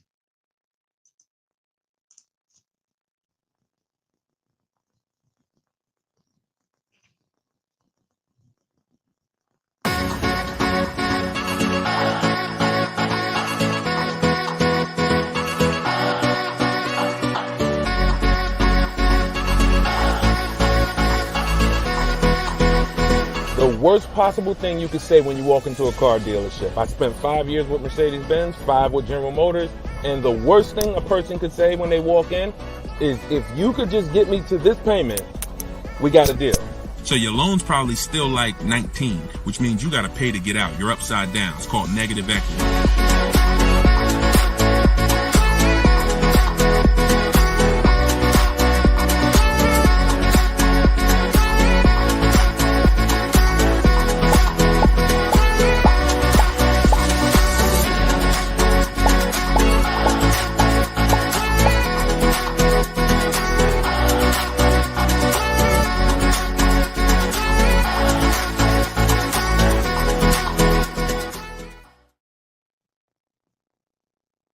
What's going on? What's going on? Welcome everybody to Wednesday, 12 noon car shopping Q&A. This is episode 5. We do these live shows 12 p.m. We're not going to usually be doing Wednesday, but I said, you know what? Let's throw in a special 12 p.m. Wednesday. So we are actually live. I know some of you may watch the broadcast because we do rebroadcast these lives, but this is actually live, and we're going to be taking questions right now. So as you come in, if you could hit the share button and tag a friend. I'm just getting us up on TikTok right now. I got to make sure I keep people out who are under 18. So come on in. I'm going to share this. If you don't know me, if this is your first time seeing a show with me, type the number 1. Type the number 1 if this is your first time. Welcome back to people who have been here with us in the past or in previous shows. My name is Deshone the Auto Advisor. I spent 14 years in the car business, 5 years with Mercedes, 5 years with General Motors. And now what I do is I show people who want to learn how to car shop from home and how to save more money from home than they're ever going to save in a dealership. So I'm the author of the book, the digital book, Cars from Home, 7 Steps to Saving Time, Money, and Avoiding Dealerships. And I'm also the creator of the Cars from Home video library, which is a step-by-step video platform. But anyone who's on here for the next 30 minutes, you can get a copy of my new book, Cars from Home, in my TikTok bio at 75% off. It's normally $97, but for 30 minutes, you can get it in my TikTok bio for 75% off, Instagram bio for 75% off. Or you can go to deshonesbook.com in the Facebook comments or in the YouTube comments. But let's get busy. Get your copy for 75% off. Everything I'm going to be talking about on this show, once again, this is live. It's Wednesday. This is a 12 p.m. noon show. So for those of you who may have seen the broadcast, this is actually live, so we can start typing our questions in. And my man Dolan's going to pull those questions in as you guys type them. And we're pulling questions from TikTok. We're pulling questions from Instagram. Shout out to TikTok. Y'all can start typing your car shopping questions, and let's get busy. What's up, Mike? What's up, Fancy Girl? What's going on, Crows fam? I see you back. Good to see you. What's up, Manly Snacks? Good to see everybody coming in on TikTok. And as you come in on TikTok, can y'all start tapping the screen? If you're going to spend 10, 15 minutes with us, start tapping the screen, shooting those likes up. And then my man Dolan is going to bring in the first question when y'all type it. So Instagram, make sure y'all typing. Sometimes Facebook and YouTube, we notice y'all are a little slow. We need y'all to get a little faster because TikTok always types their questions fast and Instagram usually types their questions fast. But Facebook, y'all got to get a little faster with y'all questions. So we know that y'all going to step up today and start getting your questions in. All right. I see one that came in from JC. You want to pull that one up, Dolan? On YouTube? Okay. Our best deals, are they made from the comfy confines of our home, or should we hammer it out at the dealership going toe-to-toe, jab for jab with the salesman, finance, and sales managers? Well, you have no leverage when you're face-to-face with someone. And leverage is what gets you good deals. Leverage is what, oh, we up to 500 likes on TikTok already. Shout out to y'all. Keep tapping the screen. Appreciate y'all. And tag a friend. Everybody bring your friends over. They need this just as much as you do. So what JC from YouTube just asks is it better? He's basically saying, am I gonna lose something by not being in the dealership face-to-face with a car salesman? You know, am I losing something? And it's a good question, but you're losing something by being there. And let me explain why. You're losing something by being there because your leverage in a negotiation, it comes from you talking to other people and having other offers. Let me give you a real example so that you can really understand that. When people are negotiating for your business, you're going to save the most money without trying. You go into the supermarket. Do you have to try to find the best deal on laundry detergent? Do you have to try to find the best deal on, anything, spaghetti sauce? No. Why? Because companies are actually hoping that you look and see that they're the best deal. Hey, look, we're on sale this week. Hey, look, choose us. They're trying to get your attention. They realize they're competing with all these other brands and they don't mind. So even with a TV, I always use a TV for example. If you go out to buy a TV right now, is anybody on here worried about overpaying for a TV in 2024? Anybody? And I always want to remind people, as you new people come on, this is live. This is Wednesday, our 12 p.m. live call. So our 12 p.m. live show. So you can ask your questions. This is not our rebroadcast. So what is anybody on here worried about overpaying for a TV? Anybody? No. Why is that?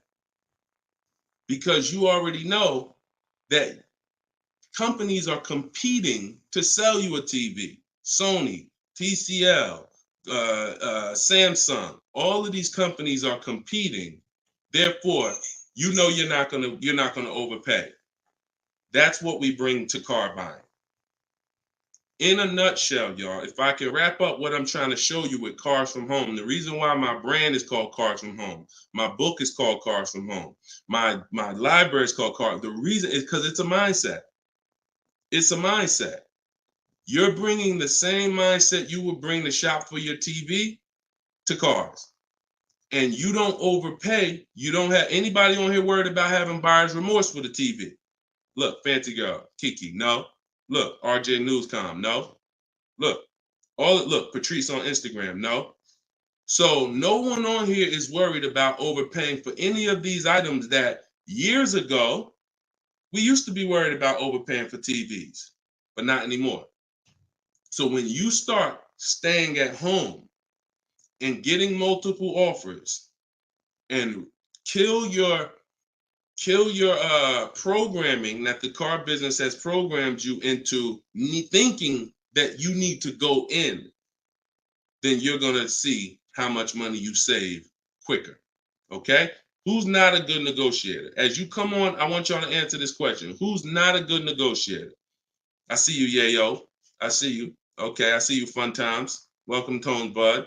Who's not a good negotiator? Just type me if you're just, Deshone, it's not my thing.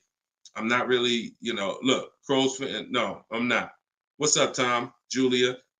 So all of these, look, John C. on Facebook. No. William on TikTok. No. All of these people are not yet. Danny on Instagram. So what I want to tell y'all is you no longer have to think you need to be a good negotiator to win with buying cars.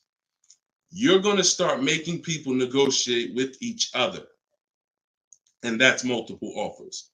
So if you're buying your next car and it's a new car, you're going to get at least 5 offers from 5 different dealers. And if you're leasing your new car, you're going to get at least 5 offers from 5 different dealers while you're at home. And if you're buying a used car, you're going to stay at home. You're going to look at the entire used car market on all the marketplaces. I teach 8 marketplaces. You need to be everywhere a used car is. These are like if you were buying a TV, to continue to use that example, you wouldn't just be on Walmart.com, but not be on Amazon.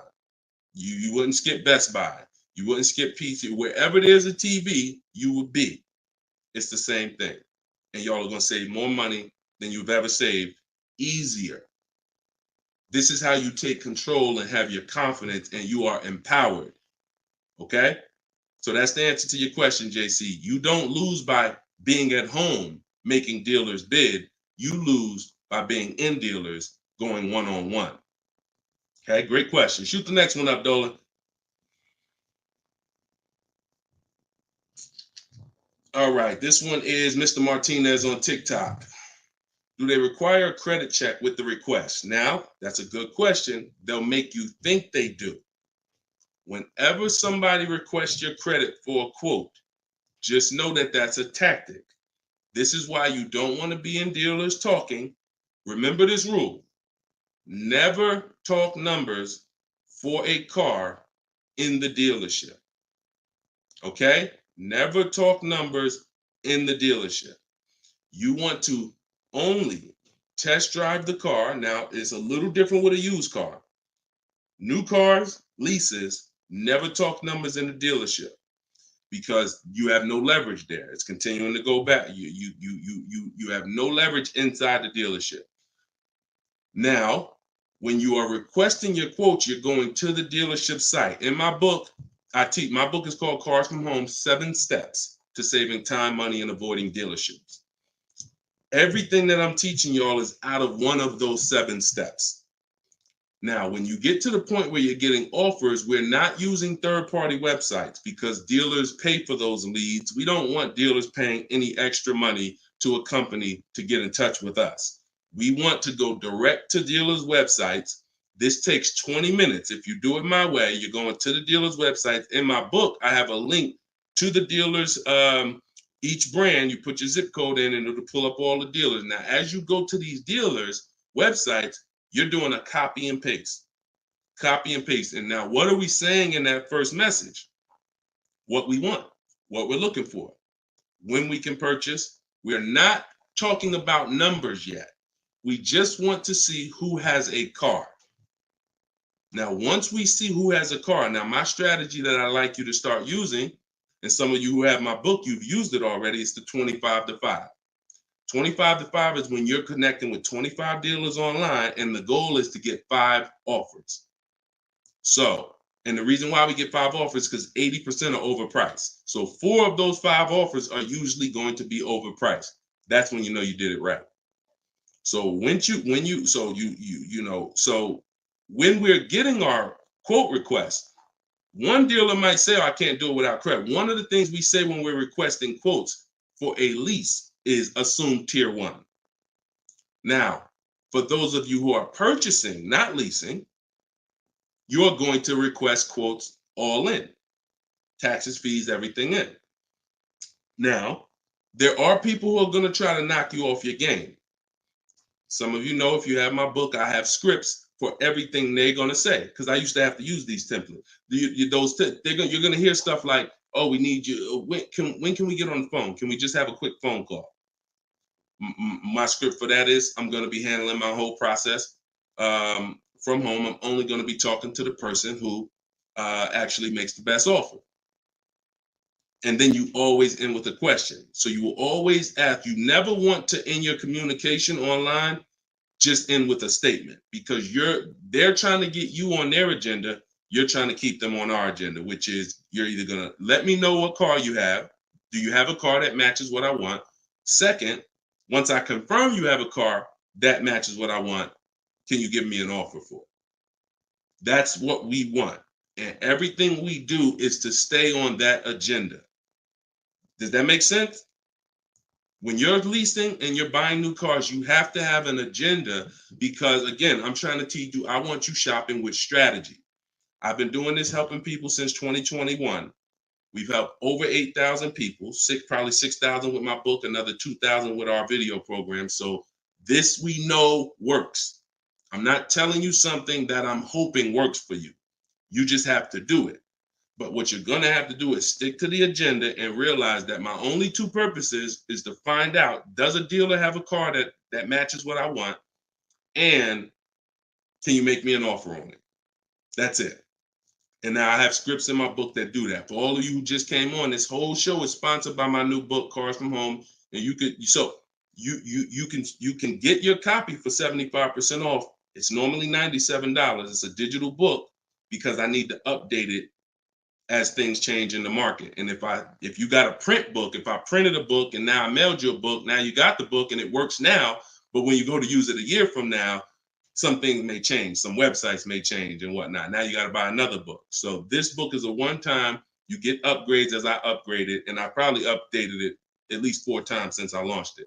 So get your copy for 75% off in my TikTok bio, but you only got 30 minutes. Once 30 minutes passes, it goes back up to $97, which is still a great price, by the way, because you're going to save thousands of dollars using it in my Instagram bio and my TikTok bio. So you're never getting to the point, Mr. Martinez, where you are giving a person an opportunity to run your credit, because everything you're doing is at home requesting information. So as long as you get into the business of being at home, writing and requesting prices and seeing which dealer is going to offer you the car for the best price, you're never going to be in a position where you need to be giving your credit, because there's no reason. And if you give your credit, you really fell for the game, because now they locked you into them, which is the goal. So no reason for everybody, no reason to give credit to give somebody our credit to get an offer. All right, go ahead, Dolan. Next one. Type your questions. I see a lot coming in from Instagram. I'm in the dealership right now. Vital on Instagram. Keep that up. Keep that up, Dolan. Vital just said I'm in the dealer right now. Now, if you're there negotiating, then you're never going to get the best deal. You're never going to get the best deal. Understand, y'all, I'm not playing games. For those of you who don't understand what we really do here, like, this is Greg right here. Greg used our strategies. He got a $56,000 Kia EV6 win. He got it for $527 a month on his lease, no money down. That's through bids. That's not through negotiations. Danielle's lease, $44,000 Audi A3. She got it for $550 a month, no money down. You know, this is on a purchase here. Sean bought, and some of you may have these cars and look at your payments. And you're going to say, Dad, Deshone, I got that same car, man, and I ain't get that price. That's why I'm trying to tell you to listen. And like, we're not regular here. And sometimes I think, like, I'm not the public. I could be in the car business making $200,000-$300,000 a year if I wanted to. This is not God's plan for me. I'm trying to give you the game, but you got to understand who I am. This ship has sailed. We've been doing this for thousands of people since 2021. If you just now here and you just finding me and you haven't used my stuff yet, like, you missed it, but understand, don't keep missing it. This Sean, he got this F-150 Lightning XLT $73,000 truck, brand new truck. He saved over $20,000 getting bids my way. And the people who learn from me, they're never going back to the old way. They're never going back to negotiating and dealing. It only take one time for you to use what I'm telling you and see how quick you buy cars and see how much money you save to realize, oh shoot, I'm never going back to that old way of car shopping again. All right. So if you want to do it, you need to leave that dealership. Unless you're just there to test drive, that's different. So Instagram. Considering leasing a car, but feels like it will keep me constantly having a car payment if I choose to keep leasing at the end. Could you please explain the strategy to leasing versus financing? Absolutely. So when you're leasing, so this is a great question. Somebody said, look, if I lease, I'm going to always have a car payment. That's absolutely true. And so there's two totally different ends of the spectrum, y'all, when we look at how we acquire cars and get the best deals on them. One is a lease. My goal is to drive a new car, always under warranty in most cases, except if I'm a high mileage driver. I'm paying pennies on the dollar compared to somebody purchasing like that same car that Greg got. He's paying $527 a month.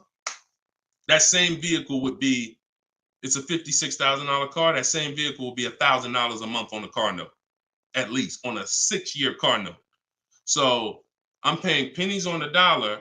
I just had somebody today, he's going to pick up a brand new Kia Telluride. He got a payment of in the 400 range of $42,000 Kia Telluride. Once he negotiated it, he decided he was going to put $2,500 down because he wanted his payment where it was. But he already had a ridiculously low payment. It was like a 1.1% lease deal on a Kia Telluride. I told him, I said, you know that same Kia Telluride, $42,000, that would cost about $800 a month to purchase? He said, yeah, I know. I used to buy one. I used to buy mine. He actually had one. It got totaled. So he knows how much he was putting into that vehicle before he actually figured out he's not an 8-year person. So if you're not keeping your cars 8 years, you should be shopping for aggressive lease deals because it's pennies on the dollar. And we shop with bids because it's easy. It's fun. We're in control. And that's the way we do it.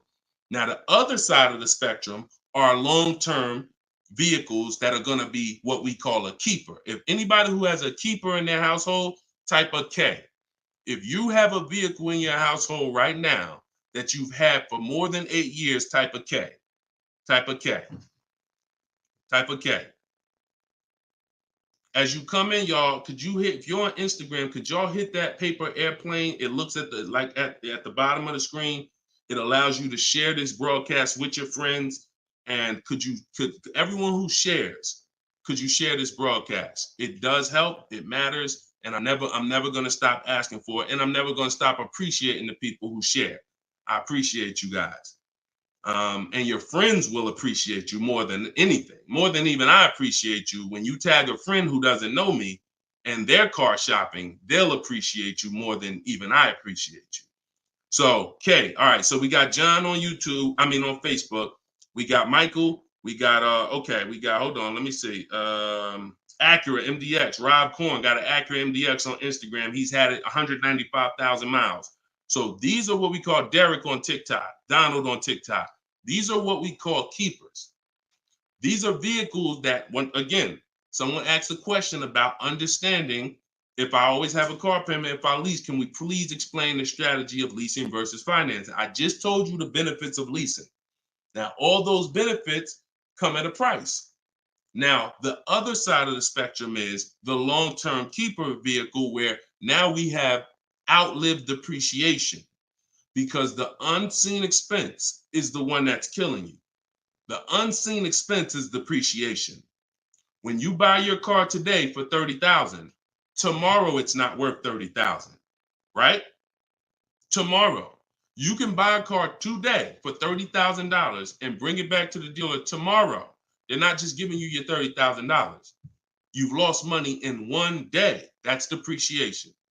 Now you can sit that car outside your house and you can have that car, you don't drive it 1 mile. You never even touched it. And you go out there and a year later, is it worth $30,000? No, right? You never told, but Deshone, I didn't even drive it. But you understand, it's not worth $30,000 anymore. It sat there for a year. Now it's probably worth $24,000. That's depreciation. So some of you have been trained to think, oh, well, I buy my cars because I don't want to pay for the mileage. What I'm trying to get you to understand is when you understand depreciation, you're going to see not only do you pay for the mileage, whether you buy or lease, you pay for the car whether you drive it or not when you buy. Does that make sense? Type clear if y'all are clear so far on this, on these principles. Because it's bad information that's been fed to you for all these years that, oh, you know what? I like to drive as much as I want. Oh, I like to do everything and I don't want to pay for mileage, so I'm going to buy. But what you're seeing now is, oh, shoot. If I drive no miles, my car's worth less. If I drive average miles, my car's worth even less. If I drive high miles, my car's worth even less. Depreciation. It's the unseen expense. So now our goal with purchasing the right way and picking whether I'm going to shop for great lease deals or whether I'm going to be a long-term keeper is to avoid where the depreciation loses us the most money. The most money. Look, right here, 3, 4, 5, 6 years, you're losing the most money. This is when you don't want to have bought your car and replaced it, because you're losing thousands and thousands of dollars every year. And now many of you have been taught it's okay to switch cars while you're in here, dropping. But going back to the keepers know, all right, I'm switching cars when my value is like this, my depreciation. So all of you who said out there that you got a car that you've had for 8 years, 10 years, 12 years, now you're gonna, here's what proves to you what I'm saying is true. The keepers, which is why I'm trying to get you guys out of that middle, all you 3, 4, 5 year people, 6 year, 7 year people that do not lease. You don't keep your cars long enough to outlive this depreciation, but you don't lease. You're losing the most money by far, thousands and thousands of dollars every car you buy in resale value, because you flip cars, try to trade them in while you just lost thousands and thousands of dollars. So on the other end, those of you who said, Deshone, I got a keeper outside, if that car today is worth $5,000, a year from now, it's probably going to be worth $4,800. That means you're no longer losing value like this. You're only losing value little by little, and you've outlived the depreciation. So your goal when understanding should I lease or buy is like, Deshone, okay, how do I avoid this? Well, if you're not keeping your car 8 years, you should be shopping for leases. Everyone who told you otherwise was wrong. I'm not going to say they were malicious, but they were incorrect. And unfortunately, I call them confidently incorrect. Dangerous. Being confident and incorrect is dangerous to you and others and everyone who's going to listen to you. So I'm telling you the truth based on numbers, that shopping for lease deals is here. If I'm not keeping my cars 8 years, I need to be shopping for great lease deals. If I'm going to keep my car more than 8 years, then I'm going to purchase and I'm going to make sure I get a car that's going to last 8+ years so that I can outlive the depreciation and win with long-term ownership. But I'm not stuck in the middle. Clear? Clear? Everybody clear before we move to the next question? JC said, my man hitting on all cylinders. I appreciate you, man. This is what we do, man. I've been doing this since 2006, man. I'm not new to this. I've been helping people save money on cars and make dealers bid for their business since 2021. And that's what I'm known for. Here in New Jersey, people know when I had my brokerage, Deshone is the person that helps people save money if you listen to him. If you don't listen to me, God bless you. I wish you the best. All right, so for all of you, cue the next question up, y'all. For all of you who just jumped on, this whole show is sponsored by my new book. Everything I teach is out of my new book. It's called Cars from Home, 7 Steps to Saving Time, Money, and Avoiding Dealerships. It's normally $97, but as part of our launch, you can get your copy for 75% off. It's a digital book. It'll be in your inbox in literally 3 minutes. And if you're on TikTok, you won't leave the broadcast, so you don't have to wait until the show is over to click the link in my bio, get your copy, and then you can come back and listen to the rest. Same thing on Instagram. And we got something in the comments for Facebook and YouTube. You guys can click the comment section, or if you're watching us on television, you can scan the QR code with your phone. All right, let's go, Dolan. Shoot that next one up, brother. Let's keep these questions coming, y'all. Keep typing them. And again, we're live right now, Wednesday. This is our Wednesday 12 p.m. live stream. I want to make sure I keep saying that because we broadcast these shows all day long so that some of you could tell your friends if they missed the live show, they can still see the broadcast. But right now, it's Wednesday, and this is our 12 p.m. live. So ask your questions. This ain't a rebroadcast. JC said, could you please share with us your insights on how to best eliminate dealer add-ons, addendum lists from the deal? Example, windows etching, low jack, nitro in the tires, Scotch guard. Okay, you name it, whatever. I always say this, and I have a video that has done well. It's been seen by several people, and it says we don't negotiate with dealers with fake fees. You can see what I need you to know is 80% of dealers are overpriced. 20% are trying to beat their competition and they don't mind competing. These are the best people in the world. These are the people you want to find and buy from. But there's 17,000 new car dealers in this country. There's 100,000 used car dealers in this country. Somebody tell Isaac on TikTok that we just answered that question. So if there's 17 million new car dealers in this country, 17,000 new car dealers in this country, and 100,000 new car dealers, used car dealers, and 80% are overcharging, then you need a strategy to find the 20%. That's another reason why you cannot walk into a dealer and think you're going to get your best deal, because you don't know. You have a much higher chance of finding an 80% than you do a 20%. Does that make sense? It's more than likely when you walk into a dealer and you request a quote or you request an info, even the dealer that you've been buying from, they're going to say, it's more than likely you're dealing with an 80% dealer just based on the sheer numbers. It's not 50-50. And like I said, I've worked with 8,000 people since 2021. We have the data to show this is not 20% is who you're looking for. That's who we're looking for. So what we do is we need to sort for them. We're not looking to walk in. We're looking to stay at home and sort for them. The 80% are going to do what the 80% do. To answer your question, JC, I'm not interested in getting an 80% dealer to take off their fees because that's not what they do. Thanks, Carter's dad. That's not what they do. They charge fees. People pay fees. People who walk into them and buy the old-fashioned way. Your friends.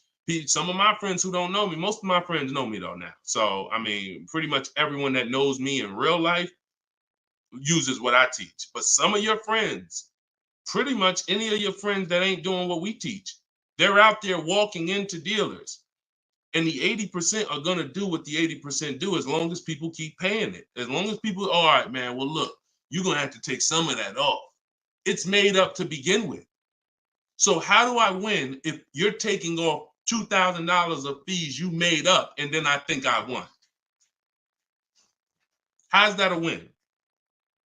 So the tactic is the worst kind of people are going to start so high. It's called padding the deal. So when you walk into the dealership, I'm padding the deal if I'm the worst kind of person. If I'm somebody who I bounce from dealer to dealer, I make a lot of money, but my customer service scores are low, but I make a lot of money, so I always have a job. Now what I'm going to do is you're going to sit down, and I'm going to say, all right, which car are you looking for? Which car are you looking for, Diana? All right, Miss Roberts. All right, here's what we're going to do. Okay, so it's going to be working out about $650 a month. All right. Shoot, that seems kind of high. Here's the problem when you're in a dealer. You don't even know if $650 was the right starting point. Maybe the real starting point was supposed to be $550. But I'm going to start you at $650 because I know psychologically you need to think you won. See, pay attention to this. Pay attention to what I'm telling you. Selling you a car, the way the car business has programmed you, it's not about you winning. It's about making you think you won. It's a psychological game that car salespeople are trained heavily for.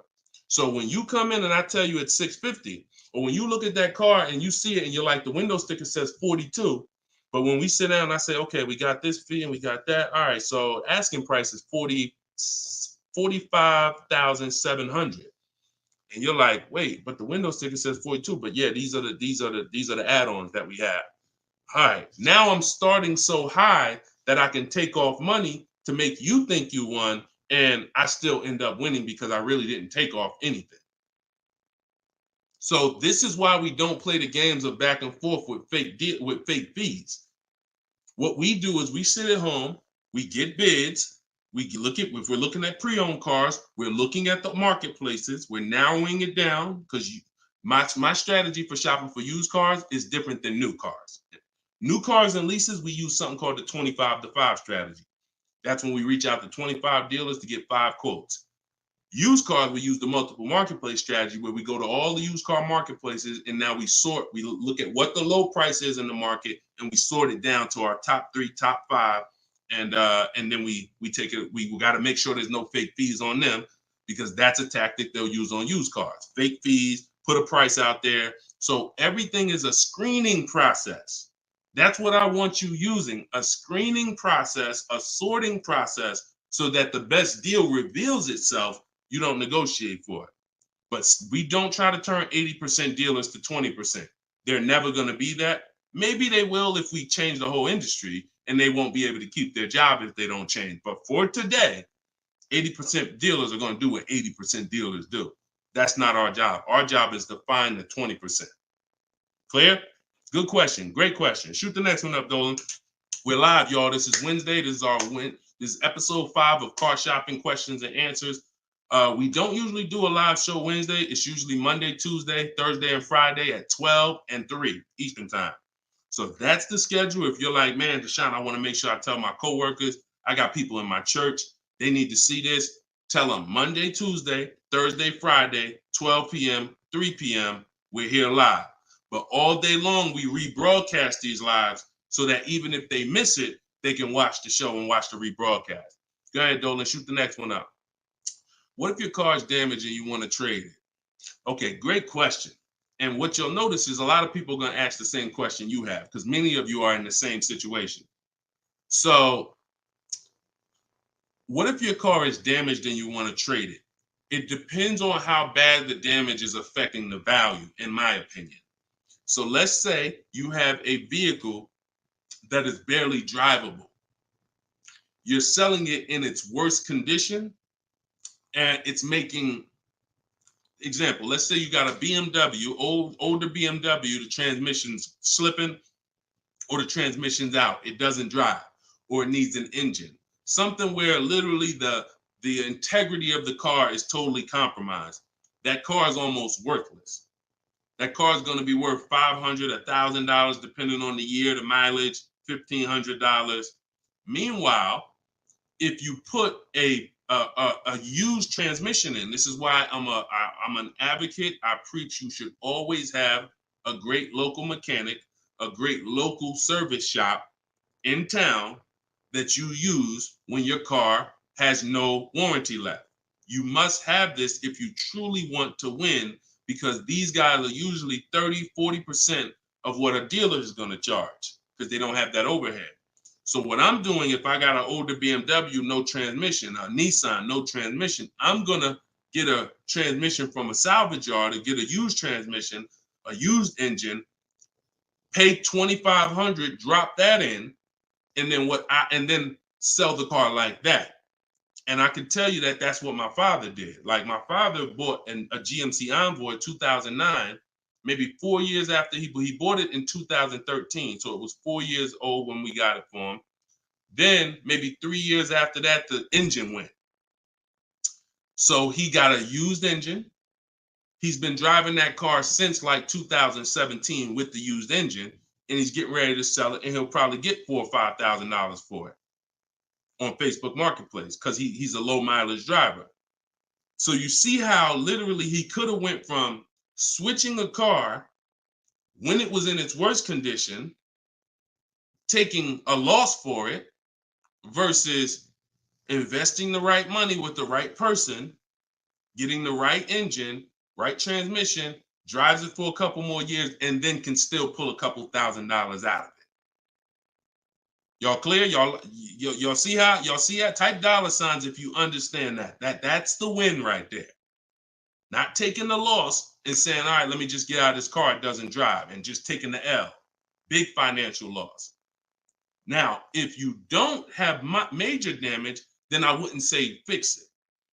If you're gonna go and you got a couple nicks on the car, then it might cost you $500-600 to get the nicks touched up, but then the value of the vehicle only changes by $500-600. So it was really a wash. You put 500 out, the car's worth 500 more. You want to only repair stuff that when you spend the money, you get double back what you spent. I put 2,500 in, it increased the value of my car by $5,000. And that's typically my opinion and my rules on how I like to operate when it comes to damage. Yes, I'm actually live right now. And why is your name the Auto Advisor? We got the Auto Advisor on TikTok. Go ahead, shoot the next one up, Dolan.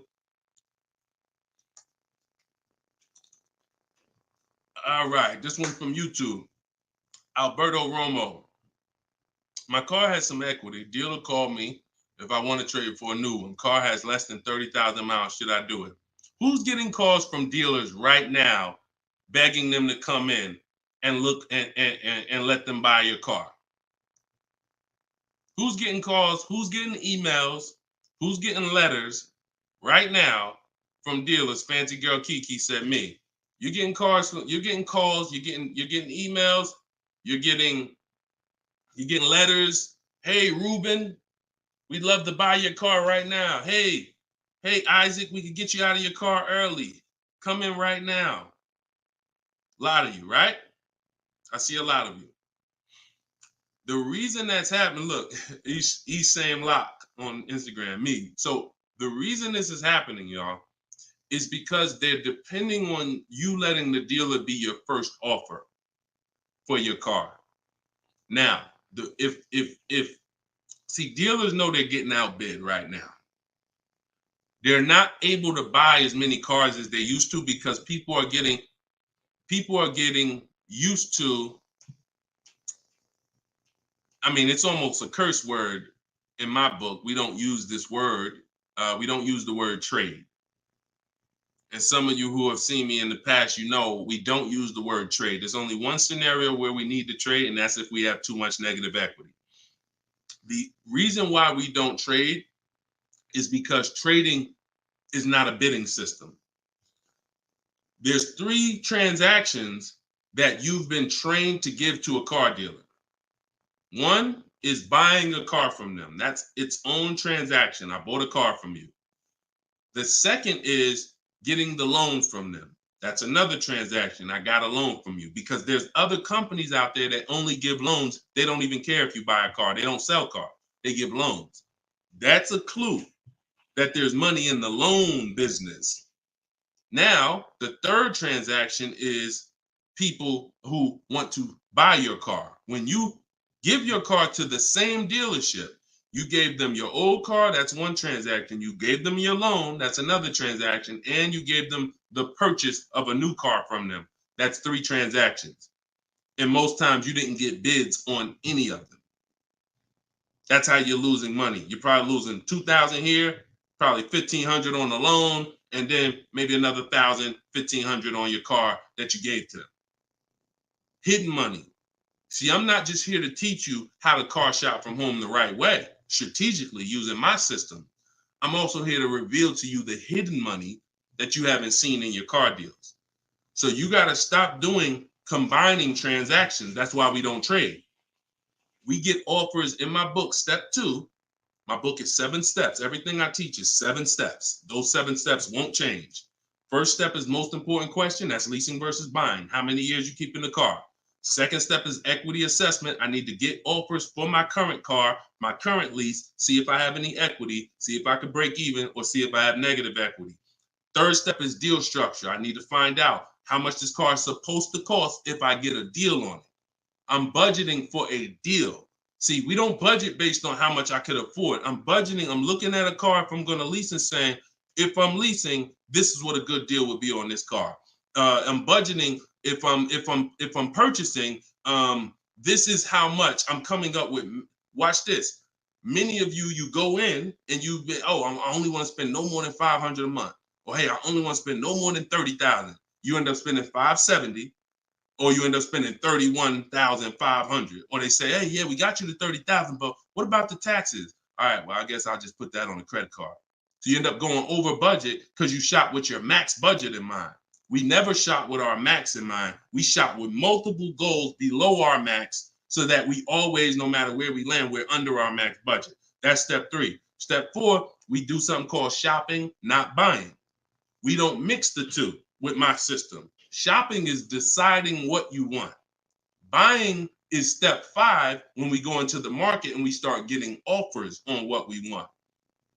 But when you get to step 5, you're in the market getting offers. Step 6 is paperwork and protection. All that paperwork that you need to know. All right, yo, do I need this product? Warranties, all of that is step 6. And then step 7 is delivery. So everything I'm teaching you falls under one of those 7 steps. And I'm trying to get you to use a system instead of winging it. If you don't wing it, you'll be fine. But step 2, Alberto, is the equity assessment, where you're getting offers to find out what your car is worth. You can give the dealer an opportunity later to beat it, but you need to know. That's why we don't respond to those. Hey, come on in. Let me look at your old car. Let me buy your old car. Hey, come on in. Let me see. You need to call your bank for a payoff, and you need to go to CarMax, Driveway, Carvana, Kelly's Blue Book Instant Cash Offer, AutoNation, Sell My Car, Car Guru, Sell My Car. Take you 20, 25 minutes to do your equity assessment, and you got real cash offers that you'll know if I have equity in my car, and you'll know these people can cut me a check in an hour. And now let me go prepare to shop for my replacement car because these companies already bid on my old car. Type clear if y'all are clear on that. That's the equity assessment. That's my 7-step system. That's why my book is called Cars from Home, 7 Steps to Saving Time, Money, and Avoiding Dealerships.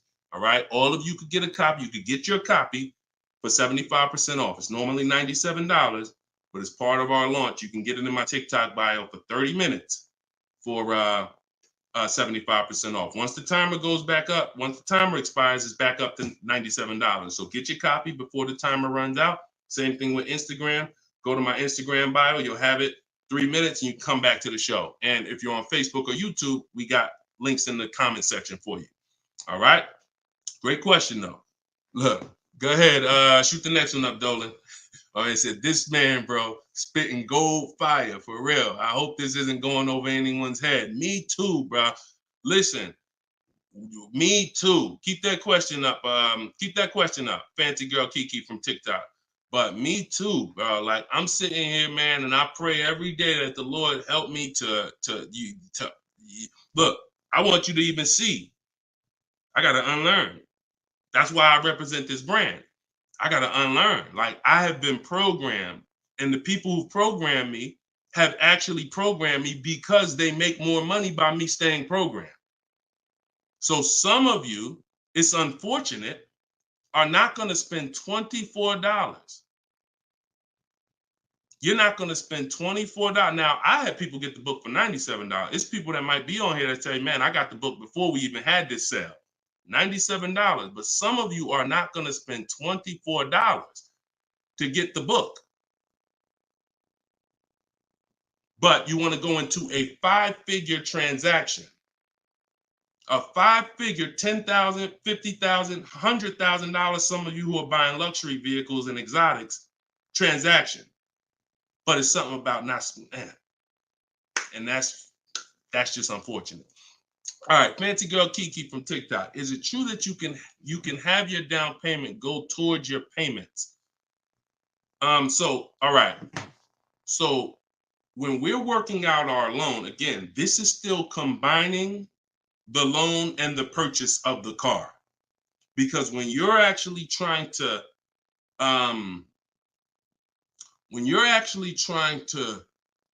figure out and hope your down payment goes towards the payments and actually goes towards the car versus you basically just giving it to the dealership or maybe losing it to, not going to the car, you're mixing. Because when we're shopping, we have loan. When you buy your car, if I'm financing, right? Give you an example. When I bought my Infiniti truck, I'm shopping for the car. Once I get the car, now, and I use my perfect budget calculator. It's in my book. It's a calculator I created. See, that stuff I can't even explain on this show. I can't explain how a calculator that I created works. It's a surprise when you get there, when you're reading and you're like, oh, this is a calculator. I've never seen nothing like this before. I know, because I made it. And I got like 5 of them in there. So, but when you're trying to do what it does, I can tell you how to do this manually to some degree. When you got to know what you can spend. That's why we have that budgeting exercise where in order for me to be at a $450 a month payment, I can't get any more than a $22,000 loan. If I get more than a $22,000 loan, then I'm going to have more than a $450 payment. So now you might say, okay, 6 years though, because if I go 6 years on the loan, then maybe I could get like $25,000 depending on my interest rate. But I need to know how much car I can buy based on where I want my payment to be. So now once I establish that in a budget exercise, you can do that with some calculators online, try to, but you have to account for taxes. The reason why these calculators don't work well, because they're not going to account for the taxes. They're not going to account for, any down payment you want to put in, and they're not going to account for any equity you may be getting. And then they're not going to give you these goals for, all right, a 5-year loan or a 6-year loan is 2 different prices. $450 a month for 5 years is not the same as $450 a month for 6 years. If I get a car at $450 a month for 5 years, I got a better price on it than if I got it for $450 a month for 6 years. So these are the things that you kind of got to have in your budget so that all right, this is how, because it does me no good to know that I could go and spend $35,000 on a pre-approval. What does that do? How does that equate to what I can actually spend? I don't want to spend $35,000. That's a $700 a month payment. So, but once you establish the budget on how much I can spend, now you go find the car. So I'm shopping for the Infiniti, and I'm shopping knowing all of these cars are within my budget. Now, when I actually get the car, now what I'm doing is going and I'm finalizing my loan and having multiple dealers, multiple banks and credit unions give me offers for my loan. Everyone can run my credit with a hard pull because I'm within the rate window where it's not going to affect my credit negatively. It's only going to weigh as one hard pull. I know you have heard, oh, don't let all these people run your credit. If you do this right, according to how you're supposed to rate shop, you can Google rate shop. In fact, I'll show you right now. I'm going to share my screen so y'all can actually see. See, it's the information you don't know that's costing you. It's the information that you don't know that is costing you. Look, if I go to Google and I type in rate shopping, Experian. Experian has a whole article. Let me know if y'all can see my screen. Hold on.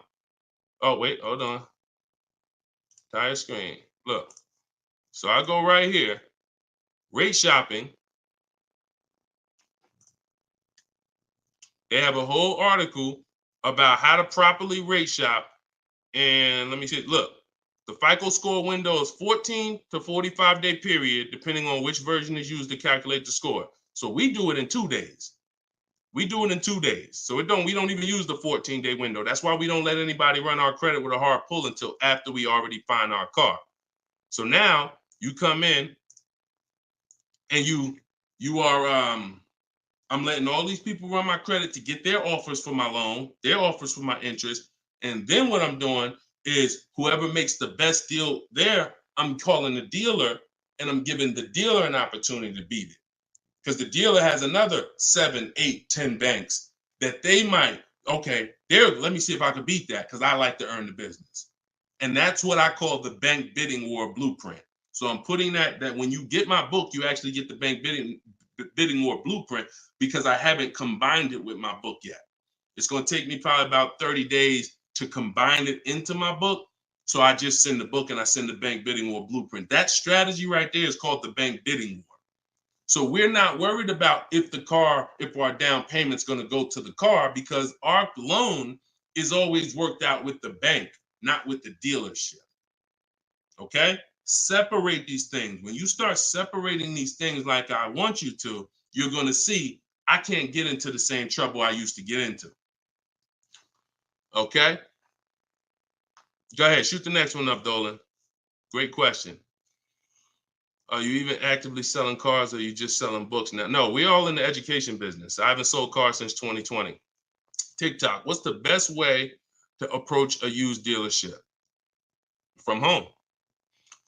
All the marketplaces. So you don't want to, if you're shopping for a used car, you cannot afford to miss a place where a used car is. What does that mean? Car Gurus, Auto Trader, Carfax.com, CarMax.com, Carvana, Driveway, eBay Motors. There's 8 marketplaces that we use. Vroom used to be on there, but Vroom's out of business now. So, and we don't use, people will say, why don't you use Auto Tempest because it pulls inventory from all of it. We don't use a third-party site, because what it's doing is pulling, it's not going to pull all the inventory, because no one's going to give this third-party site permission to just pull all their inventory, and now people start going to the third-party site instead of coming to them. So we just go direct to the marketplaces, and then the first thing we're doing, once we know our budget and what we can spend, we're going and we're looking for our car. But we are not going, the first thing you need to do if you want to get, y'all know, like, what I'm famous for is teaching people how to get below market deals from home. Below market deals. When you're getting below market deals, you have to realize there's 2 other categories of most people paying. Some of you have been paying market value. Some of you have been paying above market value. So below market value means there's 2 categories that we want to buy below what they're paying. Okay? So we got to have that in our mind. Below market. Like when you look at Eddie. Look at Eddie. This is 2023. This was last year. Still coming out of low inventory. He got a 2023 Camry hybrid. And the hybrids last year, they were on fire. On fire.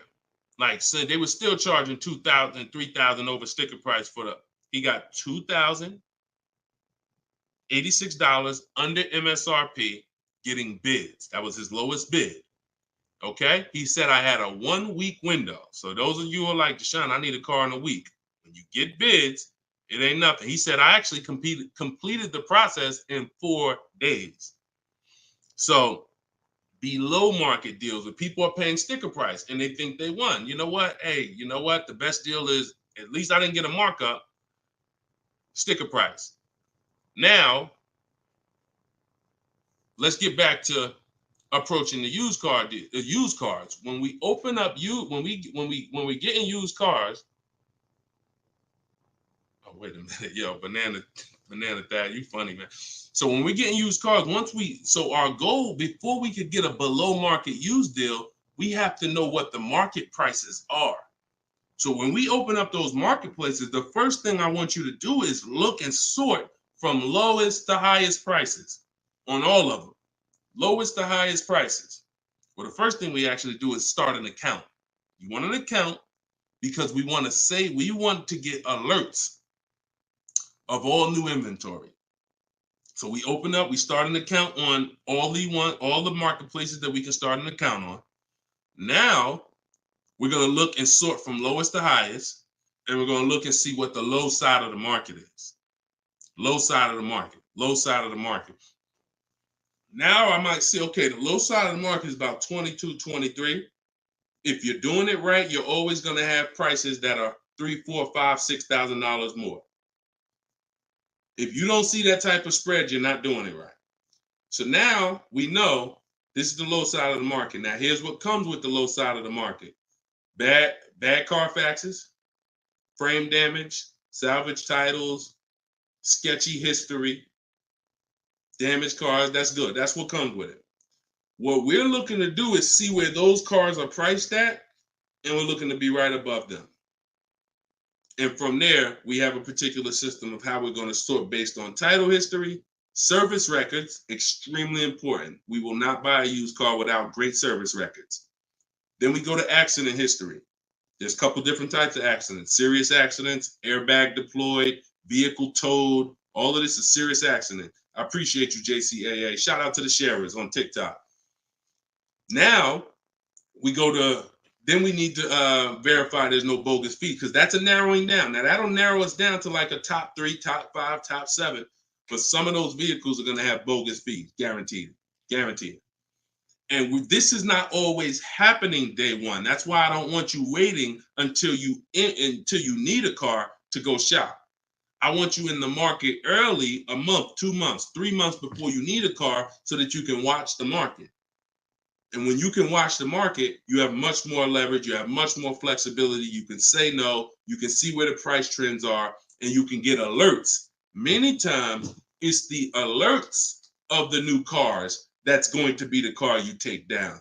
Because when once you know the low side of the market, now you're getting alerts. Every new car that hits the market, boom, soon as it hits, I can look and see, oh, that's priced on the low side. Now I look, oh, shoot, frame damage. Oh, shoot, salvage title. Oh, shoot, whatever. And eventually one pops up and you're like, oh, good Carfax. Oh, good title history. Boom. And now we're preparing to get ready to take that car off the market. We can't test drive used cars until we're ready to buy them, though. That's the only reason we can't do 100% of our used car deals from home, ever. New car deals, we've had people throughout, use my book, in my course, everything. 100%. Dealer delivers the car. That can happen. New cars and leases, 100%. Used cars, we can't. You must go to the dealer. You must see the car. You must drive it. And then that's when you're taking that deal across the finish line right then and there. Okay? That's a overview of what I call my multiple marketplace strategy. If you do that, you win. I mean, there's no guarantees in life. So I'm not here to guarantee, but I am here to say, you haven't had strategy. When you're using strategy and boundaries, you haven't had boundaries or strategy. You add boundaries and strategies to your car buying, 99 times out of 100, you're going to win more than you used to win. All right? Go ahead, Dolan. Shoot the next one up. Does your book teach how to sell and grow? I don't really know what that means. Sell and grow. This one's from TikTok. Do I get a discount for paying cash for a car? No. I know a lot of people told. Who was taught you get a deal for paying cash? Type a dollar sign if you were taught you get a better deal for paying cash. I got the book, the cheat sheets, awesome. Service connected. Don't use the cheat sheet. If you got the book, scrap the cheat sheets. The book is the nuts and bolts. The cheat sheets is an overview. I see you though. Use it. Win. So, all right. So you got Gina VL. You got Court. I don't want to butcher your name, so I'm not even going to try. I see you on TikTok though. I see Cozy Boy Nesto on Instagram. Okay, Monty. So my question was, who was taught you get a better deal by paying cash? All right.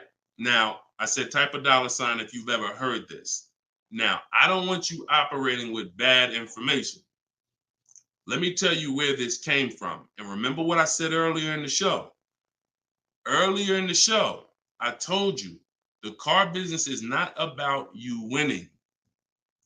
If you win, great. But it's about making you think you won. And I can only make you think you won based on what you tell me you need in order to feel like you win. So if you come in and say, listen, man, I'm paying cash, man, y'all got to do something better for me. I'm not going to sit here and tell you, well, you don't get a better deal for paying cash. Now, I would tell you, listen, I'm going to be honest with you. You can get this price whether you pay cash or not. So, like, there is no, but somebody who's like not going to be willing to go and tell you that, they're going to make it look like, all right, I got to make you think that the deal I'm giving you is because you pay cash. This originated from when dealers used to finance cars. There are still people And you may be one of them who think the dealer owns your car after you get it. That's why there are people who say if they can't afford a car, they say, man, I'm gonna get a dealer back their car. It's not their car anymore. Unless you're dealing with like a buy here, pay here place where they're actually extending the loan to you, it's not the dealer's car anymore. But back in the past, dealers used to extend loans. They would hold the financing. So if you offered them all the money up front, it was an incentive for them because they knew it guaranteed they get the money now. And it also saved them interest. It saved them, if they were holding the note, then they're still technically paying for that car. And they're like, okay, I could save you another $1,000, $1,500 because you're going to give me all the cash up front. It's not like that anymore. It's not. It literally from the time you leave, the dealership is funded in full in hours. Like by the time you drive off, wire transfer, the dealer is funded for the car. The funds come from Bank of America, Chase, TD, M&T Bank, whoever it comes from, wired to the dealer. From that point, it's between you and who? Who's on the title? Who's the ones calling you if you don't make the payment? Who's the one setting up the car to be taken if you don't make the payment? It's not the dealer, right? It's the bank. So it's always between you and the bank from that point, which is why you don't get an exactly life experience. You're not getting a better deal paying cash. And that's just because that's the way it's set up. Now, the rare exception that you may see, and this doesn't happen a lot, sometimes there's like a low interest rate. Like when I was with General Motors, we might have like all right, you could get 0% interest, or you could get a $5,000 rebate. Only on a new car though. But you can't do both. So if you had somebody who could pay the cash, maybe if they save more money by taking the rebate than they would if they were to take the loan. So in which case, you're not getting a better deal because you're paying cash. It's just an incentive to, you're getting a rebate. But so those are these are very rare circumstances. So I just don't want you going in and telling you that you heard that from me. And I'm just telling you that's the truth. Like that is the truth. And when you really look at how banking works and how dealerships work and the fact they don't own the car, you'll understand there's no incentive to you paying cash at all. And if you're not investing your cash, see, I want you to also think about what you're doing with your money. Because if you want to pay cash, God bless you. Pay cash. Interest rates are high. Put as much down as you can. Pay cash. Get the loan out of there as fast as possible. You're paying 6, 7, 8, 10%, 12%. Get the loan out of there. Pay it off or make a large down, only finance a small portion of the car. But if the rates are low, which at some point we do believe rates will be low again, or I always tell people in the bank bidding war, you got to check, see if there's any special interest rates. There might be 0%, might be 1%, 2%. So if those instances exist, there are people who your money's invested. You're getting 8% on your money. You're getting 6%. You're getting 10%. You're in real estate. You're getting 15%. It makes no financial sense to take that money that's earning money for you out and put it into a car that is going to lose money for you.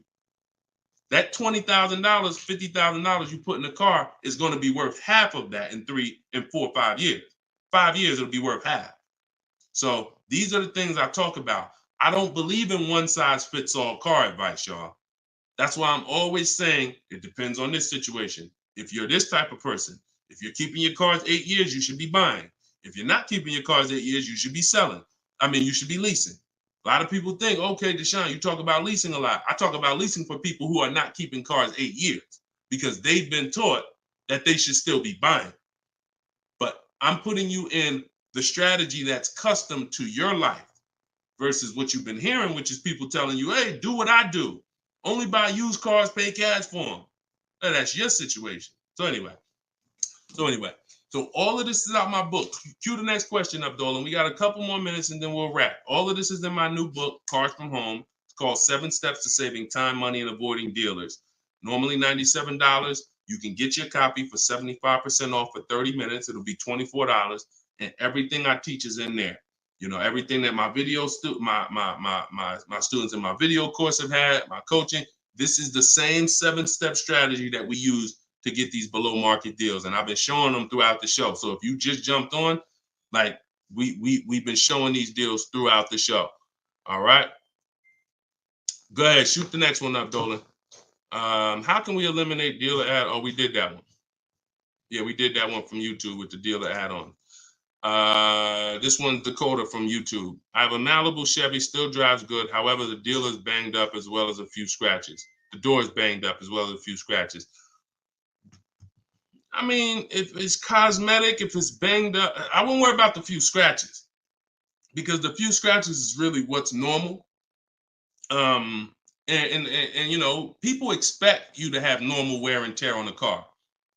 Some people think, hey, if I have a, you know, even with leasing, you're allowed to have wear and tear, a couple nicks, dings, they allow that. They don't expect you to bring the car back perfect. Same way with this. But if it's a big dent that would be an eyesore and you can get a company like Dent Wizard or something like that to come pop the dent out, then I would do that. That might be $200, but it might make a buyer pay, you know, $1,000 more for the car. Because if I come and I see the doors banged up, I probably want $1,000 off depending on what you asking. But if I come and see you done smoothed it out, now you could ask, and I'm less like, you know. So that stuff that you can put a little money in that gives you a bigger return when you go to sell a car. Okay, in my opinion. Okay, show and tell. I have the book. Is Maps Academy different? Yeah. Maps Academy is my video program. The book is the 7 steps. I have a video library that's 7 steps in video, and then Maps Academy is, you know, my video program, and I coach people. So we do these Zoom calls, so we make sure we answer questions. So I always say, get in where you fit in. You know, get in where you fit in. I don't care how you get the information. Get the information. You want to get it from my free videos on social media. You want to cycle through those. I got hundreds of them. Piece things together. Get in where you fit in. You want to be on the live show. Try to piece it together. You want to get the book. You want to be in the video library. You want to coach with me. Whatever. That's what I'm saying. It's no excuse. It's no excuse for any of you not to be getting below market deals when the information exists. And it's thousands of people that testify about me.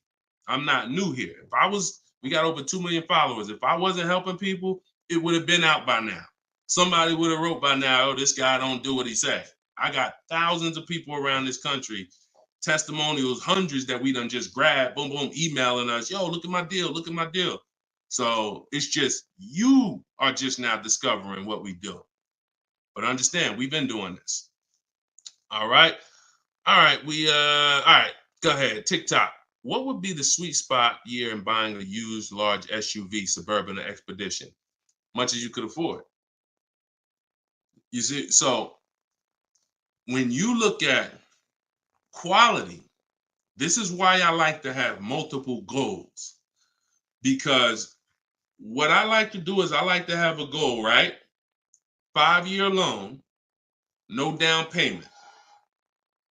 That's one price. 6-year loan, no down payment. That's another price. 5-year loan with the money, you know, I might say, okay, if I have to, I can put $5,000 down. You know what I'm saying? Some of you, that's realistic. That's how you look at it. Man, if I have to, I got $3,000 I can put down. If I don't have to, I don't want to. That's why when you use my perfect budget calculator, which is in my book, step 3, when we're budgeting, we're deal focused budgeting. Here's what you want to know. If I want to be at $450 a month, how much is $450 on a 5-year loan, no money down? All right, that's one purchase price. Now, second tier, $450 a month, no money down, 6-year loan. I told you, I pay more if I had $450 for 6 years than I $450 for 5 years. So that's the next step up. Then I say, okay, 5-year loan using my down payment money. And then my max budget would be 6-year loan using my down payment money. But understand, I'm still under my max budget. I don't care if I have to go, and then we have another step where some of you have an old car. You have an older car, you're going to be selling it. You got 3,000 equity, you got 5,000 equity. That's also in there. So then it'll be no down payment, no equity. No down payment, no equity, 6 years. Down payment, no equity. Down payment and equity. See, all of this is below my max budget. Once I do a 6-year loan, my down payment and my equity, I'm not mad because I'm still under my max. Now, if I go above that now, if I wanted to do 5 and now I'm doing 6, or if I want to do $450 a month and I'm doing $480, now I've gone above my max budget. So my system for purchasing, we use this for new cars, used cars. Anybody who's getting a loan, this is what we do. This is in my book. My calculator generates those 6 goals for you. So when we say sweet spot, my first target is that first goal. That's my first target. When I went shopping for my Infiniti, I was looking for a car under that first price. Couldn't find it. Jumped up to the next tier. Couldn't find it. Jumped up to the next tier. And it was my 4th goal is where I found this one at. But I still had like $4,000 or $5,000 more that would have kept me below my max budget. So that's how you want to do it. Shorter loans, no down payment. Longer loan that I'll take is 6 years. I'll never recommend anything longer than 6 years. And then we start adding those resources that we have to it. And then once we tap out at the top, that's our max budget. 6-year loan, the most down payment money. And then if I have any equity for my car, I'm putting that all into the deal. And then as long as I find a car in any of those, and that's usually like a $10,000 to $15,000 spread, depending on, how much resources you got. That's a couple $1,000s right there. So that gives you the room to bump yourself up without letting a car dealer bump you up over your budget. All right? That's why it's called the perfect budget calculator. And I invented it. All right? Praise the Lord. Listen, I appreciate y'all. We've been on for about 1 hour and 15 minutes. We do these shows live Monday, Tuesday, Thursday, and Friday. Wasn't going to do one today, but you know what? I said, it's Wednesday. Let's jump on. Let's do a live. Let's get some questions. Let's get as many as we can. But this is what we do, y'all. You could tell your friends 12 o'clock and 3 o'clock, Monday, Tuesday, Thursday, Friday. You can meet me live on any of my platforms, Facebook, TikTok, Instagram, or YouTube. And we'll be doing this live Q&A to make sure you guys get what you need to save money and get below market car deals. That is the goal. So for those of you who like Deshone, I appreciate the show, but I want everything in one spot, man. I don't want to even have to come back to this show anymore. That's all in my new book, Car Shopping. It's called Cars from Home, 7 Steps to Saving Time, Money, and Avoiding Dealerships. You can get it for 75% off in my TikTok bio. It'll be in your inbox, and everyone who gets a car, who gets a book, right when you purchase, I give you a support email. So on that last page, you'll see a support email. If for some reason I don't give the support email out to the public because people just be emailing me with questions and all that, I don't do DMs. I don't do none of that because we got too many people to be doing DMs and all of that. Once you purchase this book, you get a support email. If for any reason your book doesn't arrive in 5-10 minutes, check your spam, check your junk folder.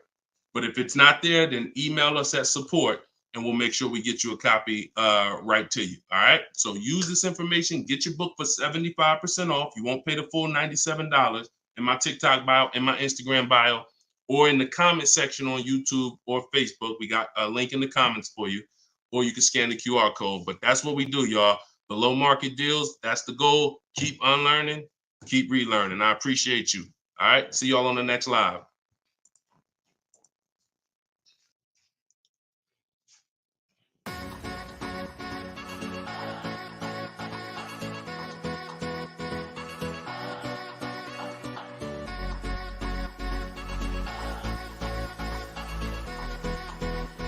The worst possible thing you could say when you walk into a car dealership. I spent 5 years with Mercedes-Benz, 5 with General Motors, and the worst thing a person could say when they walk in is if you could just get me to this payment, we got a deal.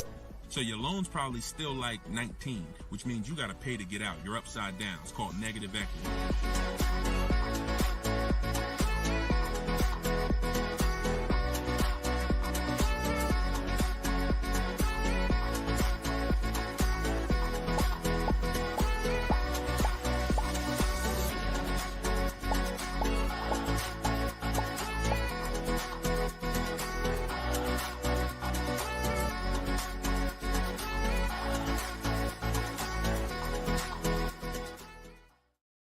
Gail, welcome everybody to episode 6 of Car Shopping Questions and Answers. I am your host, Deshone, publicly known as Deshone the Auto Advisor. We do these shows Monday, Tuesday, Thursday, and Friday live at 12 p.m. Eastern Time and 3 p.m. Eastern Time. So I know some of you may see our live rebroadcast. That's for you to tell your friends about. That's when you can't make the show, you catch the rebroadcast. But those are the times that we're live. If you don't know me, I'm the author of the digital book Cars from Home, 7 Steps to Saving Time, Money, and Avoiding Dealers, currently rated 4.94 on Goodreads.com. So thank you to everyone who has reviewed the book, the digital book. All of you can get the copy for 75% off during the show for the next 30 minutes. You'll see when you click the link in my TikTok bio, there is a link, there's a button for you to get 75% off. So you won't pay the normal $97 price. Same thing with Instagram. And you guys on Facebook or YouTube, you can click the button in the comments and you can get your copy. So come on in, start typing your questions. We do this, we do rapid fire Q&A. I see a lot of people coming on the TikTok, and we got Dolan pulling questions. So no matter where you're watching us from, type your questions and we're going to pull them into the live show and we'll get them answered right now. All right. So I'm excited about this show. I see we're continuing to see people getting below market deals. If you don't know that the goal is for you to get below market deals, and the goal is for you to not spend more than 30 minutes in a car dealership. I spent 14 years in car dealerships. So you're not learning from somebody who's just like you. I'm just like you in that, I buy cars, I lease cars. That's the way we're similar, but I'm an insider. I'm an auto industry insider.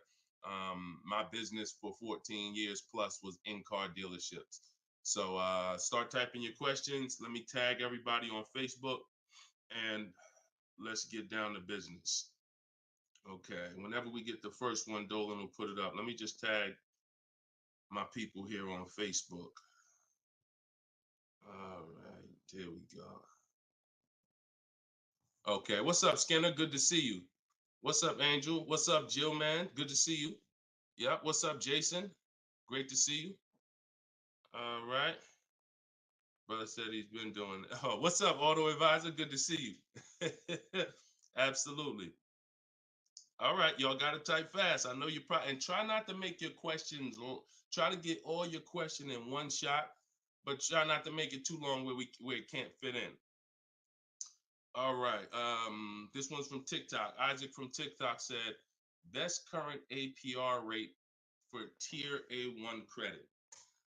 So the best APR is always going to come through getting bids. Now I know this is new. This is new to most of you. But getting bids is how you're going to get your best and guarantee your best car deal, your best loan. So I'm going to lay out this process we call the bank bidding war. And if you follow this step, you'll be able to have 10, 15, 20 banks and credit unions bidding for your loan. And then you'll be able to pick the best one. And the way you do this is extremely important, because if you do this right, then it's only going to have the same effect on your credit score as one hard inquiry. So think about what we're saying. We're going to allow multiple people to access our credit with hard inquiries, but at the end of this period, after we get our car, the weight on our score, the effect on our credit score is going to be one hard inquiry. So the first thing, there's 3 rounds in the bank bidding war. The first round is to always check and see if there's any special interest rates or special promotional rates that are being advertised for the car you're looking for. So let's just say you're shopping for a, Kia Telluride. You're gonna now check and see, is there any special interest rates? 0%, 0.99%, 1.99%. All of these rates are like a finance rebate. That means there's no bank or credit union that's gonna beat them. So this is the first round. So if we do get a special interest rate there's no reason for us to even shop for interest rates other than that. Because again, no bank, no credit union is beating 1.99, even 2.99. Now, here's what you have to check when we do that. How long is that loan? Because some people might give you 1.99, but it's only for 36 months. And some of us are not going to take a loan for 36 months because the payment's going to be too high. You might need a 5-year loan or a 6-year loan. So we're not just looking for if there's a special interest rate, we're looking for what is the term. Shout out to everybody coming in. This is our Thursday, April 18th, episode 5, live car Q&A. So we're actually live right now. This isn't a rebroadcast, so you can come on in and start typing your questions. And we're talking thousands over here, not hundreds. Okay, so that's round 1 of the bank bidding war. Now, let's just say we do that and there's no special interest rates. Now we're moving on to round 2. But round 2 comes after we find our car. So once you find your car, no one has touched your credit with a hard inquiry yet. Pay attention. You have not heard me say at any time hard credit pull at all. When you're shopping for your cars, no hard credit pull. Nobody's running our credit while we're shopping. Once we find our best deal, once we find a dealer that's going to sell us the new car for the lowest price, we lock up that car, usually with a deposit, reserve it. And now what we're doing is we're telling the dealership, I'm going to take this buyer's order. You're going to get a buyer's order. You're going to come home, and now you're going to now the second round of the bank bidding war is about to start. You're going to come home. You're going to call your bank if you have one, or your credit union. This is when you're going to let them access your credit. Because if you've ever tried to actually get a bank to tell you what the interest rate would be, like a pre-approval, many of them, and if you've experienced this, I want you to type a 1, many of them will say you need to have a car first, right? If you've experienced that type of 1, you call your bank, hey, I'm trying to get a pre-approval. They're like, okay, well, we need the information on the car. And you're like, well, I'm trying to get the pre-approval so I can go get the car. So that's why we don't follow that process of getting a pre-approval beforehand. Look, Marinette, you've experienced it on Facebook. So when we look at having the buyer's order for the car that we reserved, you have everything you need now. You have everything the bank could want. And you're now going to call your bank, or if hopefully your bank and credit union has a website, you could do this all online, and you're going to get as many approvals, offers as you possibly can. In my book, I list a couple: your bank, your credit union, online banks, Lightstream, community credit union, everybody who can lend in your state, you want them bidding. This is very important because some of you haven't been trained to see. My job is to not teach you just how to buy from home and make people bid for your business. My job is to show you everyone willing to listen. If you're willing to listen, I'll show you where the hidden money is in your car deal, the money you have not been trained to see, or the money you've been trained not to look at. And the people who have trained you not to look at this money are usually the people that's making the money. So you have to see that one point. Let me give you a scenario here. Let's go to an auto loan calculator so you can see how much money is just in your car loan. Just in your car loan. And we're going to do a couple different interest rates so y'all can take this serious, and you'll see why you need to be getting multiple bids for your interest. So if I'm buying a $30,000, if I'm looking to borrow $30,000, let's take $30,000 for an example. Average, pretty good average. Average price of a car is probably higher than that, but let's use 30. Now, if that interest rate is 5.99, total interest paid is $4,791 over the course of 5 years at 5.99. If the interest rate is 7.99, total interest paid is $64.89. That's over $2,000 difference. 2 points, $30,000 loan. Now, some of you are going to be borrowing more than that. Some of you are getting $50,000 loans. Interest at that same 7.9 on a $50,000 loan is $10,815 over 5 years. Now, if you can get 2 points less, 5.99, interest is $7,984. This is $3,000 difference. So, do you see how if you're not taking getting the best loan offer just as serious as you're taking trying to get the best price, you get a good price and then you'll give it back to the bank who's giving you the loan. So this is why we get big. So we're now going to let all these people run your credit. This is when you do your hard inquiry. You don't do it before this. Hard inquiries, credit unions, online banks, your bank, your credit union, everybody's bidding now.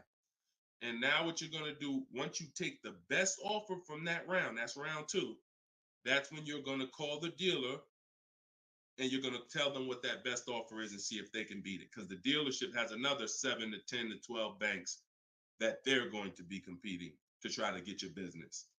So this is the bank bidding war. So when I created this product, and if you do this right, as I said, what I know you were taught, who was taught, be honest, we're live right now. This is our Thursday, 12 p.m. live. Who was taught, don't let people run your credit. When you have multiple inquiries, it lowers your credit score.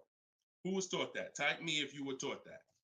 Don't let these banks, don't let people run your credit. You can't have all these people doing hard inquiries or they're going, it's going to jack your credit score up. All right, look, that right was taught. Okay. Look, Lisa, I see you. Hold on. Let me go to Instagram so I can see our Instagram comments over here. I always got to go to Instagram Live. Okay, Diana from Facebook. I see you. Hold on. Let's get Instagram in the building. Give me a second. All right. Marinette. All right. Marinette. Okay, I see you. D, I don't even want to try to pronounce your name, but I see you on Instagram. So it's partially true and it's partially wrong. You have to do it the way I just laid out for you. That's called the bank bidding war. And if you want to prove this for yourself, you can simply type in rate shopping online and you'll see this is how the credit union, this is how the credit bureaus allow you to rate shop. So they'll give you 14 to 45 days to do it. If you do it like I just told you, it'll only take 2 days. 2 days. One day you're doing all your stuff at home. We're getting all our lenders at home to bid. The next day, we're getting the dealers to get their lenders to bid. And then we're making a decision on who got the best offer. So don't ask yourself. I never want you asking yourself. I never ask myself, did I get the best deal? That's a question of disempowerment. That's a question of weakness. We don't want that. What you should be saying is, following this process, I guarantee I got the best deal because I got offers from all these banks. I can't get offers from 15, 20 banks and not guarantee I got the best rate. The way you shop, or you've been taught to shop or programmed to shop, you're only getting offers from one bank, or you're just letting the dealer do it all for you. That's where your buyer's remorse comes from. That's where your skepticism about, did I really get the best rate, comes from. So we won't know what the best rate is until we get all the bids. And that's how we do it. So everything that I'm teaching y'all is part of what's in my book, rated 4.9 on Goodreads. It's called Cars from Home, 7 Steps to Saving Time, Money, and Avoiding Dealers. You could keep typing your questions because Dolan's going to pull the next question in. You can put it up on the screen now, Dolan. Put the next question up. But all of you could get your copy for 75% off as long as you get to my website before the 30 minutes expires. This is a welcome offer. Normal price of the book is $97, and it's worth every penny. It's worth actually thousands. But special welcome offer, you get it for 75% off in my TikTok bio, in my Instagram bio, or in the comment section on YouTube or Facebook. Okay, this is Monty from YouTube. She said, my mother's looking to start a new lease soon, but she only drives 5,000 a year. What's the best option? Low mileage lease if she's not keeping the car. So if she's not keeping the car, Monty, watch this. I run this scenario a lot, and I want y'all to, because some of you, you were taught never to lease. If you stick around this channel long enough, you'll see probably within minutes that that's some of the worst advice that you've ever listened to. If you don't keep your cars 8 years, so we'll talk about that, and we show examples. It's not even up for debate. People who try to debate it, they're emotional and they're tied to old advice. So once you have decided you're leasing, which means I'm not keeping my car 8 years, I want to avoid that depreciation, then I need to be shopping for aggressive lease deals, because it's the short term. Again, this is another unseen expense, depreciation. This is why, look, when you buy your car today, you buy a $40,000 car today, you try to take that car back to the dealership a month later, what's it worth? You try to take, you buy a car today for $40,000. You try to take that car back to the dealer a month later. Is it worth $40,000? Right? No. A month. You might have even not you might have not even driven it. But that's the way depreciation works. You don't have to drive the car. In fact, here's another scenario. You could park the car outside your house for a year. You buy it for $40,000, park it right outside your house, don't even touch it. Just start it every now and then to keep the engine running. You come back a year later, that car is not worth $40,000. It's worth probably $32,000. Dang, how did I lose that much value and I didn't even drive it 1 mile? Depreciation. That's called the unseen expense.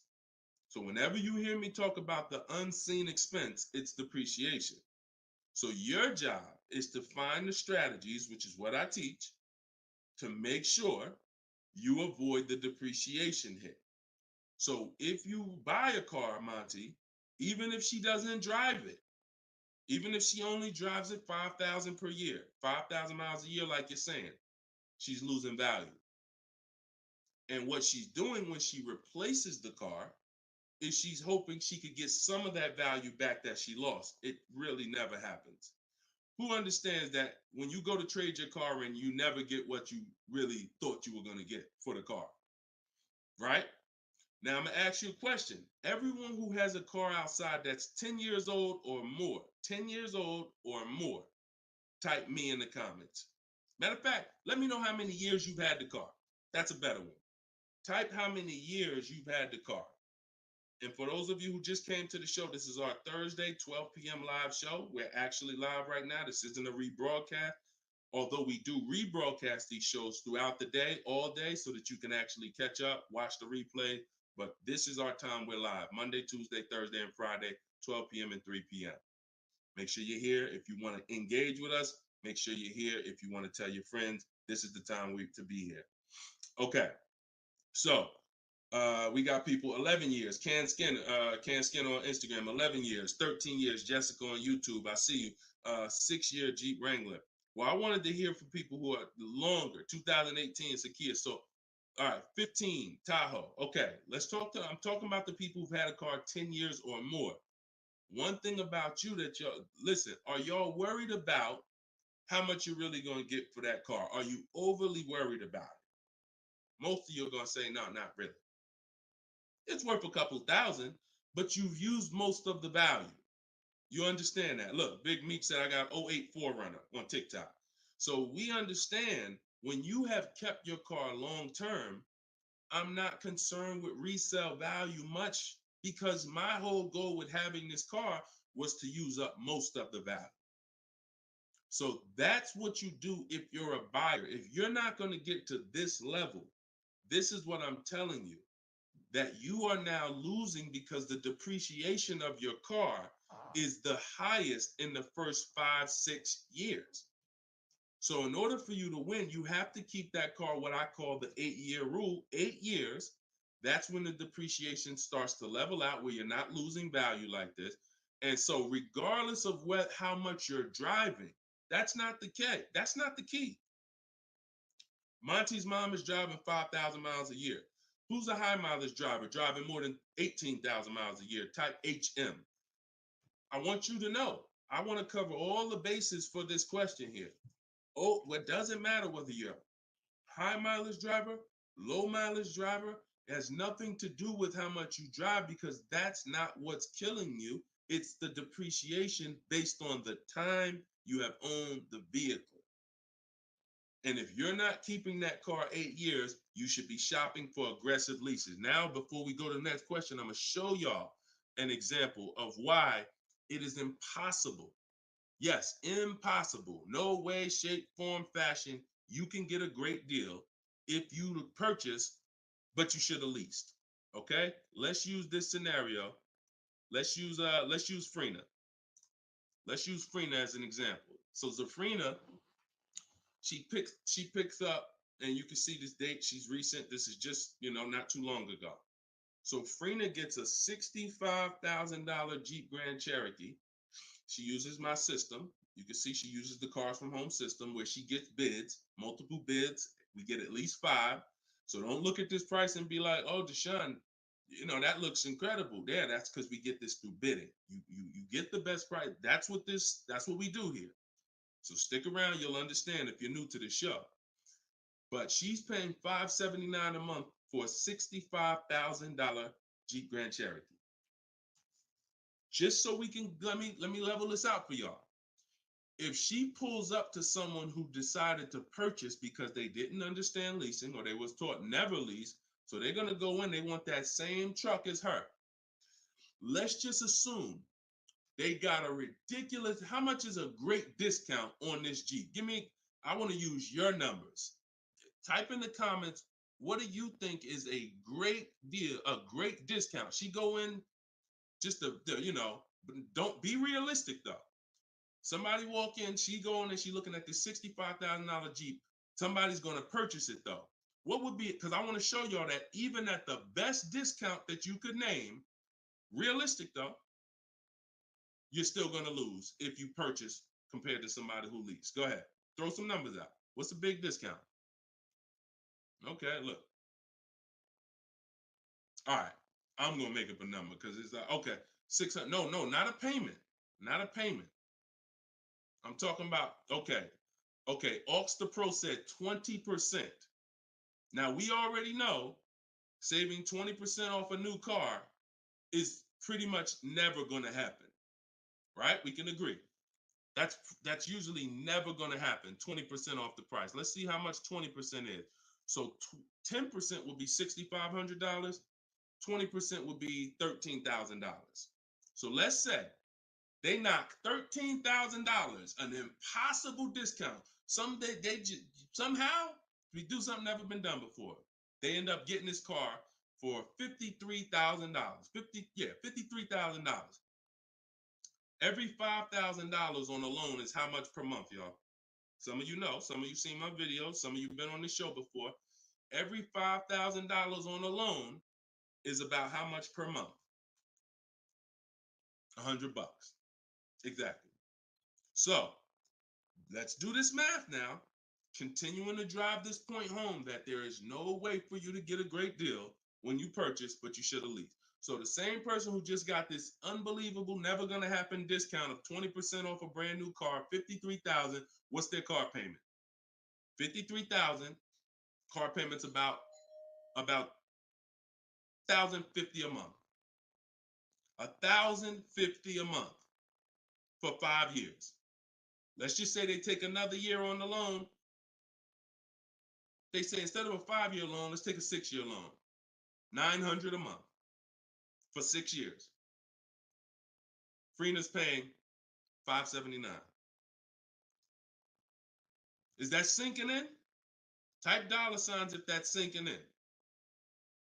that, whoa, you telling me, Deshone, the same price that this person just got, and she got a ridiculous lease on it, she's paying $579 a month. Even if a person got an never gonna happen discount. I literally just took what my man here on Instagram threw out, and he knew he was throwing out something crazy by saying 20%. Even with the 20%, payments $500 a month more than Freener got leasing it. Now let's do one more scenario here. One more. See, all of this is what I'm teaching. This is in my book. This is why the book is 4.9. Goodreads.com. Thank you to everybody who's reviewed the book, Cars from Home, 7 Steps to Saving Time, Money, and Avoiding Dealerships. One more scenario. Let's throw a used car in here. So we already looked at Freener's deal, brand new, great lease. Second, brand new, never gonna happen discount. Now let's throw a used one in there. Let's say somebody says, you know what? I'm looking for hold on, I want to put that back up, Dolan. Let's keep that up, because we're talking about this scenario. So please put Freener's deal back up on the screen, Dolan. Matter of fact, here, I got it right in front of me. All right. So we got third scenario here. Somebody now is saying, all right, I'm gonna find that truck used though. So instead of 65, good price on a used one. Let's say we find one that's like 40% off, 3 years old. Again, I'm using extremes to show y'all. So some of you are like, Deshone, if you're using extremes and it's this different, dang, I've been overpaying by not understanding leasing. Yep. I wish I had Dave Ramsey here. I wish we could get Dave Ramsey on the show. You know, I wish he was in the audience. I wish him, because unfortunately, look, shout out to Dave. I know he has the right heart, the right intentions, but he has the wrong information. He's what I call confidently incorrect. That means dangerous. You're dangerous. When you're confident and incorrect, you're dangerous to yourself and others. So now, used car, somebody gets this car, they knock 40% off the price, and they get one for like $40,000, $65,000 truck. I got one 3 years old, I paid $40 for it. Every $5,000 we just said is about $100 a month. 40, payments $800. You take a 6-year loan, payments $725. On a used one, we're no longer even talking apples to apples with the vehicle. On a used one, $579 Freener's paying, $725 for a 6-year loan on a used one, 3 years old, 1 year on the warranty left. Then you're on your own. $1,000 a month to buy a brand new one. See, son, you getting mad yet? Are you getting mad yet at the people who taught you not to lease? Now, who should be? Because some of you, if you just tuned in, you might be thinking, oh, Deshone, so should I only lease? No. If you are not keeping your cars 8 years, then you should only lease. Because when you buy, if you keep the car long enough, you can win. Because you're going to pay double what Freener's paying if you buy a brand new one. You're going to pay more on a used one, but eventually you pay off the car, you keep it 8, 10, 12 years. The longer you keep it, you can catch up. You're still not going to, you get what I'm saying? Because Freener's always going to have a payment. If she keeps leasing, she's always going to have a payment. But if you keep buying your cars, trading them in 5 years, trading them in 6 years, trading them in 4 years, you are no way, shape, or form even close to this. You're thousands and thousands of dollars away. There's thousands of dollars more every year coming out of your bank account than someone who understands leasing. Yeah. Tell your parents, tell your cousins, tell your brothers, tell your spouse. This is what I've been ranting about for years, trying to get you to understand. That's why I say there's no way to get a great deal if you don't understand. If your deal's on the wrong foundation, no way to get a great deal. It's impossible, no matter how much you save on the car. Okay? So yeah, we go deep on that today. Good. I'm happy we got a chance to go deep. All right. I see a lot of people typing $signs. You understand. All right, Dolan, shoot the next question up. Skinner, I see you on YouTube, man. It's real. It's real. This is what we do, man. I'm glad we gotta look. I'm the bad news first person, so don't think I gotta share the bad news first, and then but I'm also giving you the olive branch to like you can change this. You can start doing things different. You can start shopping different. You can learn how to make these people big. So go ahead, shoot the next question up, Dolan. Let's keep them coming. We're Thursday. We're live right now, y'all. So if you just jumped on the show, this is our live 12 p.m. show. Type your questions, and can y'all tap the screen on TikTok? Can we shoot those likes up? Can we? If you're gonna spend time with us and you're getting value out of what we're doing, I need everybody who's getting value hit the like button and start tapping the screen if you're on TikTok just to show that. Run those likes up. All right, I see it. See y'all lighting it up already. All right, Facebook, James. I'm an old school guy that was told not to let anyone run my credit. I'm not even sure how to download your book. Maybe you could walk us old timers through the process of downloading it. Unfortunately, I teach an online system. I'll be the first one to tell you my system's online. My system's right here in front of a computer. I've worked personally with probably 1,600 people personally in my coaching program since 2021. They got to know how to use a computer. I've had older people who get their children, who get their grandchildren come because and sorry y'all, my eyes are watering. I got a little something trying to jump on me, but we good. But I would be lying to you if I told you this isn't based on because we use copy and paste systems. You're sending emails, so that's one thing I can say. I wish I could, tell you otherwise. But if you want to use what I teach, I mean, now I've had people who get their grandchildren or get their children because my system to get great deals only takes 90 minutes. It only takes 90 minutes. That's why when you go to the page and you see my book, a lot of you are going to see the first thing I say on my website is this will teach you how to get below market deals in as quick as 48 hours. And the time you're putting in to get those deals is probably going to be about 90 minutes once you learn, as I walk you through my 7-step process. But you got to know how to use a computer. So I'm just being real with you. Like, I wouldn't tell you to get the book if you're not comfortable sending emails, copying and pasting, because it is an online system. So I would tell you, call one of your family members who's computer savvy. Tell them, hey, get this book, work this for me, help granddad out, help dad out. And not only are you helping yourself, but they'll now have a skill so that they can learn, so that they're now making dealers bid and they're at home. That's just me being as honest as possible with you. All right. Great question, though. Great concern. Skinner, what's up, my man? Skinner from YouTube. Deshone, what are the bank necessarily looking for different from what the dealership is? Banks want to lend. So think about where you're at right now. Skinner from YouTube just asked, so what is the banks necessarily looking for different than the dealerships? Banks, there's more banks around us that would want to lend us money to buy a car than we know about. So wherever your zip code is, the reason why I want you using the bank bidding war, which I laid out at the beginning of the show, if you just jumped on, you want to go to YouTube, you want to watch the beginning of episode 6, and I break down the bank bidding war.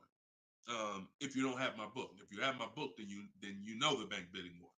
Now, it's about letting the people who want to bid, because the dealers, here's the difference. It's your positioning.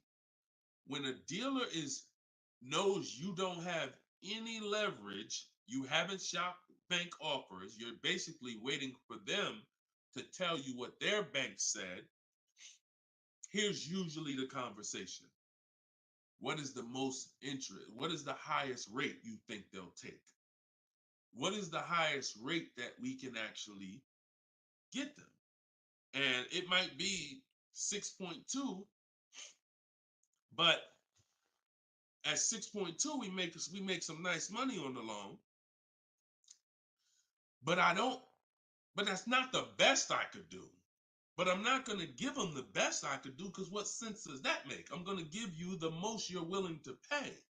So if I go out and say, look, we got you 6.2, your payment's this. If you don't fight them, then that's what's going to happen. But when you have offers, now what you're doing is calling them and saying, look, I got 5.79 from my credit union, or 5.79 from this online bank. If you could beat it, then I'll give you the business. Not only does this make for a good relationship because you're giving them the opportunity versus saying, oh, I'm not letting you get the opportunity. This person has 7, 10 banks. You give them an opportunity, and this is how you guarantee the best rate. So it's not about they're looking for anything different.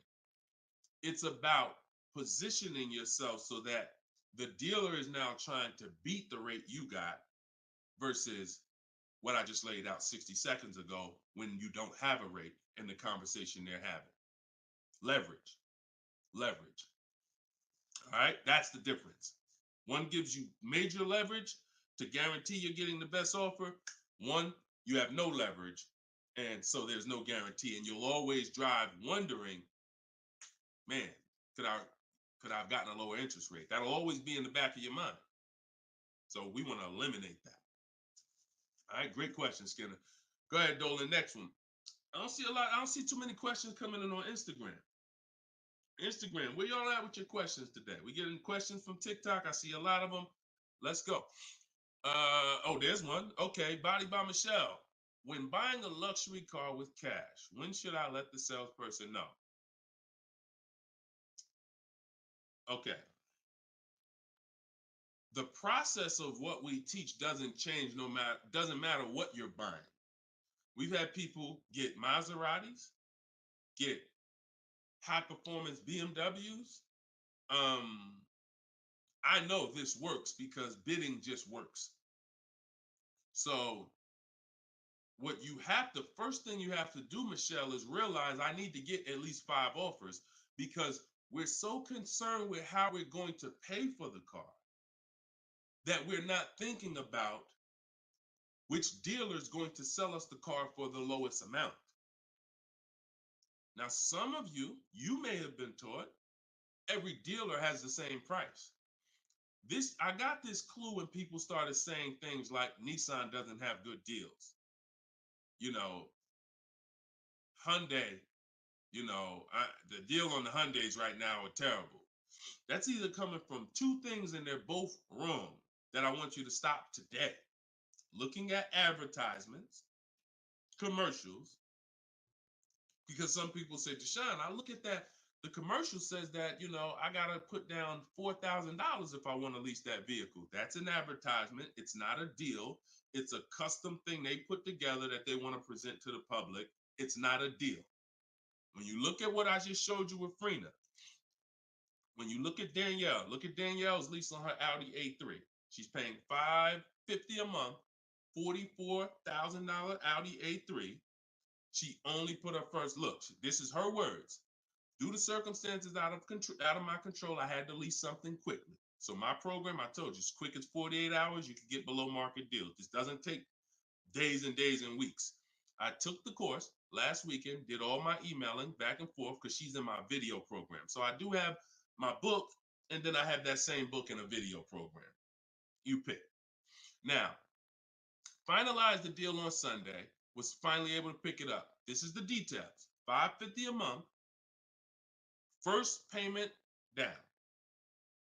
Included maintenance, gap insurance, all fees, taxes, registration, 12,000 miles per year. MSRP was $44,000. If we saw a commercial, or if we went on Audi's website right now, that is not what they're advertising for that car's lease. They're probably advertising $479 a month with $3,700 due at signing, plus tax and fees, which would end up, if you wanted to get to this payment, you probably need $5-6 grand up front. That, I'm telling you, stop looking at commercials. Those are not deals. We don't look at commercials to dictate what the deal's going to be. Nothing that I'm ever going to show y'all that people are learning from me is ever going to match a commercial. Second thing that people might be looking at when it comes to what they deem they can get for a car is going into one dealer. That's it. Going to one dealer. What's the price? Oh, wow, that seems high. That's higher than I thought it was going to be. And leaving saying, oh, man, Nissan don't got no good deals this month. No, that Nissan dealer doesn't have good deals.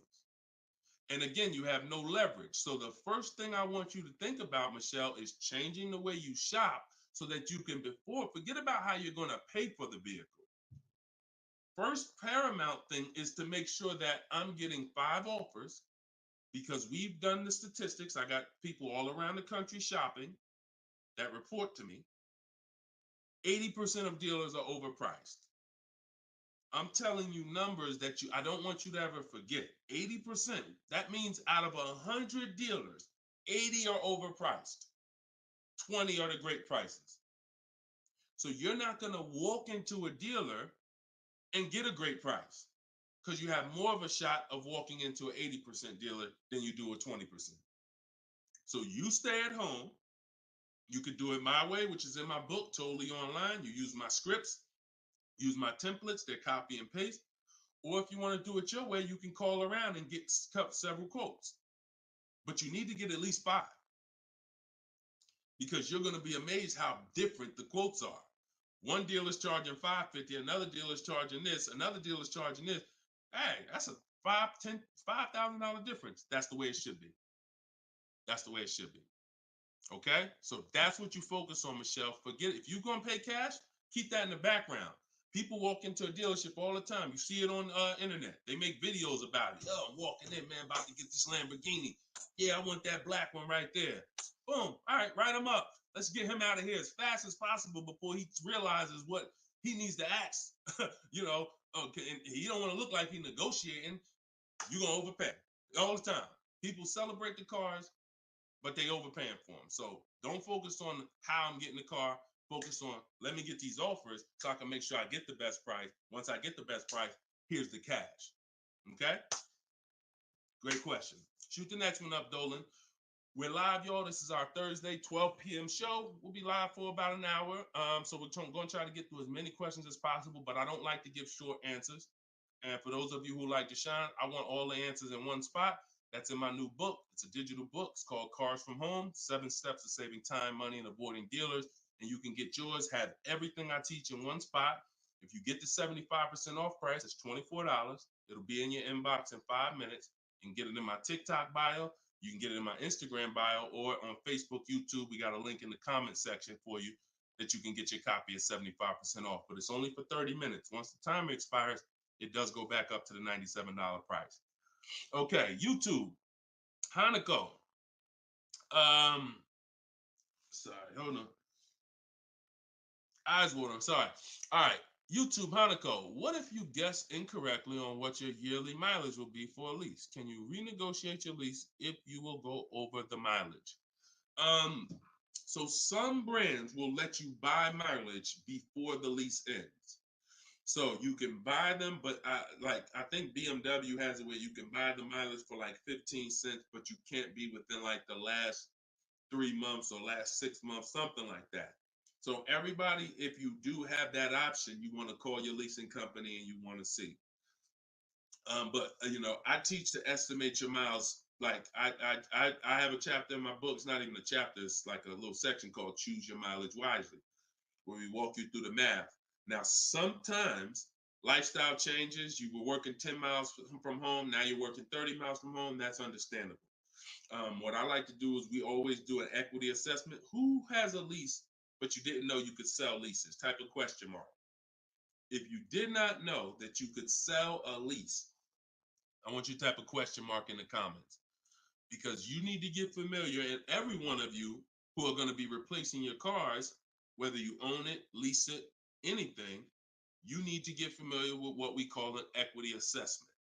Yep, I see a lot of you. So a ton of you have leased cars and you didn't know that you can sell leases. So imagine how much that's cost you so far. Again, I'm the bad news first person. If you dropped off a car without seeing if there was any equity, then you certainly, I mean, there's no guarantee, especially, but if you dropped off a car 2020, 2021, 2022, oh, you most certainly, there's a good chance you had equity because everyone did. And it was to the tune of, 5,000, 7,000, 10,000. If you had a truck, some of these trucks, $10,000, $12,000 checks people were getting. Now those big checks are over because that was a limited inventory thing where resale values were so high. Almost everyone had equity. But you need to make sure you're not leaving 1,000, 2,000, 3,000 on the table in this market. In a normal market, we always do an equity assessment. So if you're going over your miles, you want to do an equity assessment to see if you can sell it. Because if you sell it, you're out of it, and you can just go lease a new vehicle. But so the equity assessment is you call your bank, you get your payoff. You go, once you have your payoff, you want to ask them. It's only for leases. The second question is only for leases.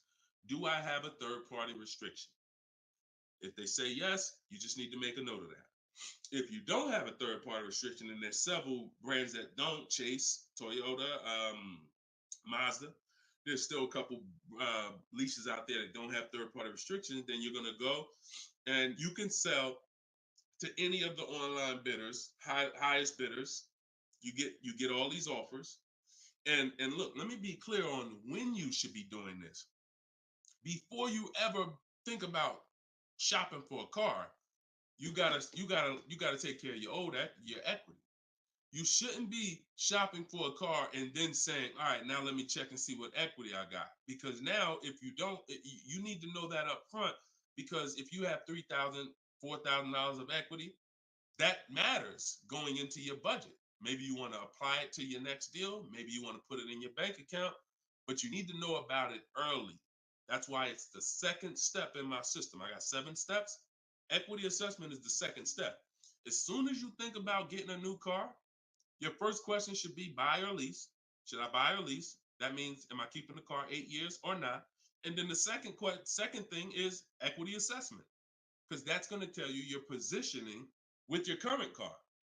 So once you get your payoff, you go to the Carvana, CarMax, Driveway, and you look, you do what you want. I would not suggest you be lazy in this. This takes 20, 25 minutes, and this is your money. So you go to those websites, CarMax, Carvana, Driveway, Kelly's Blue Book Instant Cash Offer, hold on, AutoNation Sell My Car, and Car Google Sell My Car. 6 offers. 6 cash offers, and that's going to tell you your equity position. Once you know that, because some of you are going to do that and find out you got negative equity. Now you have to plan accordingly. Some of you are going to do that and find out you got 4,000 of equity. Now you got to plan accordingly. Some of you in leases are going to do that and find out you have no equity, in which case, okay, I just need to wait until my lease is up. I can't get out early. But so the equity assessment tells you how you can move to the next step. Okay? So that's what you focus on. That's what you focus on at this particular step. Okay? Go ahead, shoot the next question up, Dolan. All right, we're getting a lot more. I'm gonna try to go faster, but go ahead, shoot the next one up, Dolan. This one's Instagram. That's my man that I said I didn't want to butcher your name. Might even be a woman, so I'm not even gonna try to pronounce the name, but my lease is up in 6 months. I would like to lease again. Is my current lease going to hurt me when trading it in? Equity assessment. I'm glad you asked that. Equity assessment.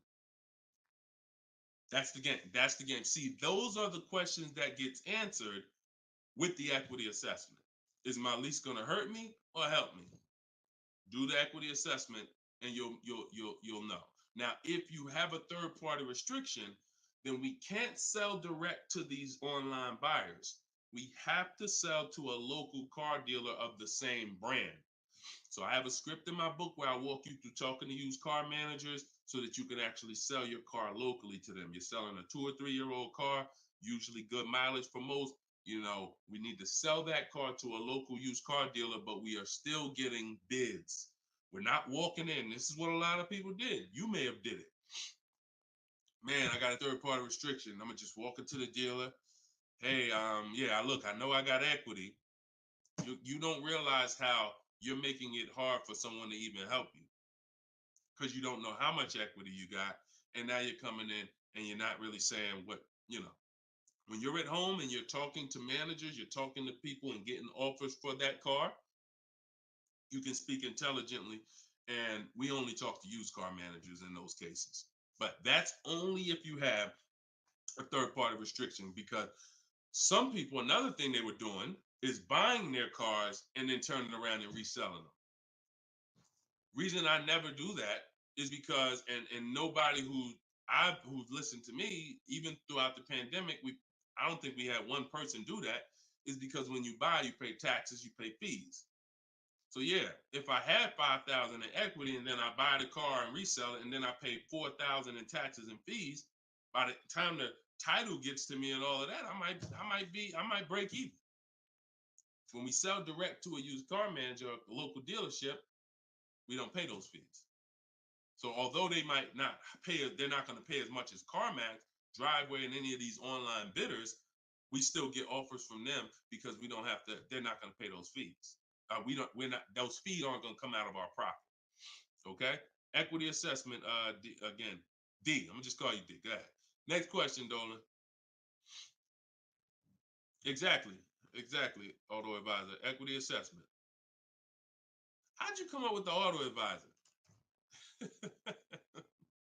That's so funny. I'm just not used to seeing, I'm not used to seeing anything that says the auto advisor unless it's there's a lot of Deshone the Auto Advisor accounts going around inboxing people to buy crypto. I don't do anything but car education. So if it ain't about Cars from Home, my book, if it ain't about Cars from Home, my video library, it ain't about my coaching program, then it is not me. Stephanie from TikTok. So you can ask any lender, even if they don't work with them directly at the dealership? Absolutely. These people lend money. They don't care about selling you a car. People that lend money want to give you a loan. Good question. Absolutely. Go ahead. Shoot the next one up, Dolan. All right. Everybody getting value out of the show so far? Type dollar signs. Let me see the dollar signs. If you're enjoying and you're getting value out of this show, by the way, for those of you who just came, this is live. This is our Thursday live show. We rebroadcast these shows throughout the day, so that everyone can rewatch them. So you might see a rebroadcast, but Monday, Tuesday, Thursday, and Friday, 12 p.m. and 3 p.m. is when we're actually live. So when your coworkers, your family is talking about car shop, you want them here 12 p.m., 3 p.m. We're actually live Monday, Tuesday, Thursday, and Friday, Eastern time. All right. This one's from Instagram. How do you get a great lease deal? Bids. It's the only way. Because all right, so I'm gonna give you an example of how not getting bids will actually deceive you, and you could possibly think you got a great lease deal. So this is Charles. He got a Palisade. Palisade's probably one of the top 5. Definitely throughout the pandemic, it was probably top 5 most popular, SUVs. People were overpaying, and I don't want to, I don't, you might have one, and unfortunately, a lot of people overpaid for these, and they're still overpaying for them. So he reached out to 3,500 dealers. Now he used my system. So this probably took him about 25 minutes. I have something in my book. My strategy is called the 25 to 5. What that is we're connecting with 25 dealers online. And our goal is to get 5 offers. Because if you want to show earlier, I told you 80% of dealers are overpriced. So we're going to get 5 offers, and they're going to be about $150 to $200 apart minimum. Your best offer when you get bids is going to be about $150 per month to $200 a month cheaper. Now, if you're purchasing, hold on.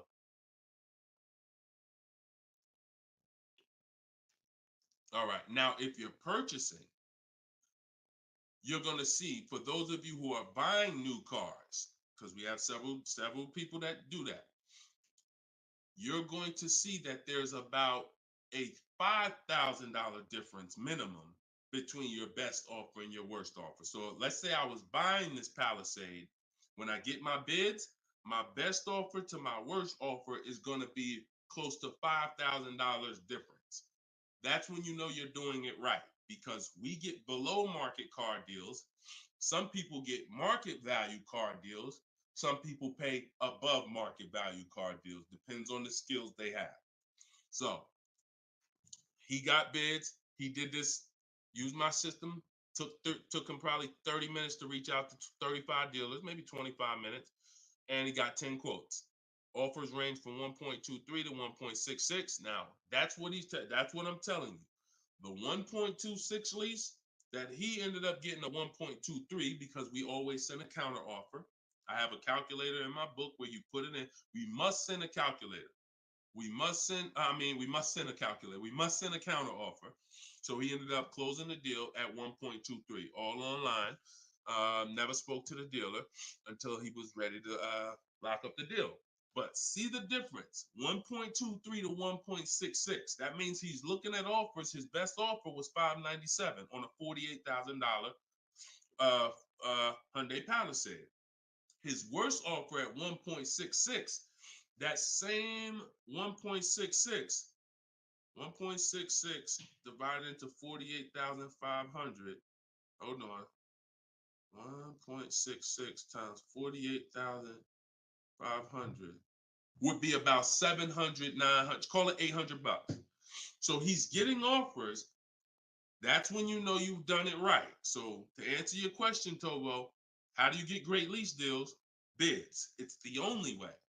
It's the only way.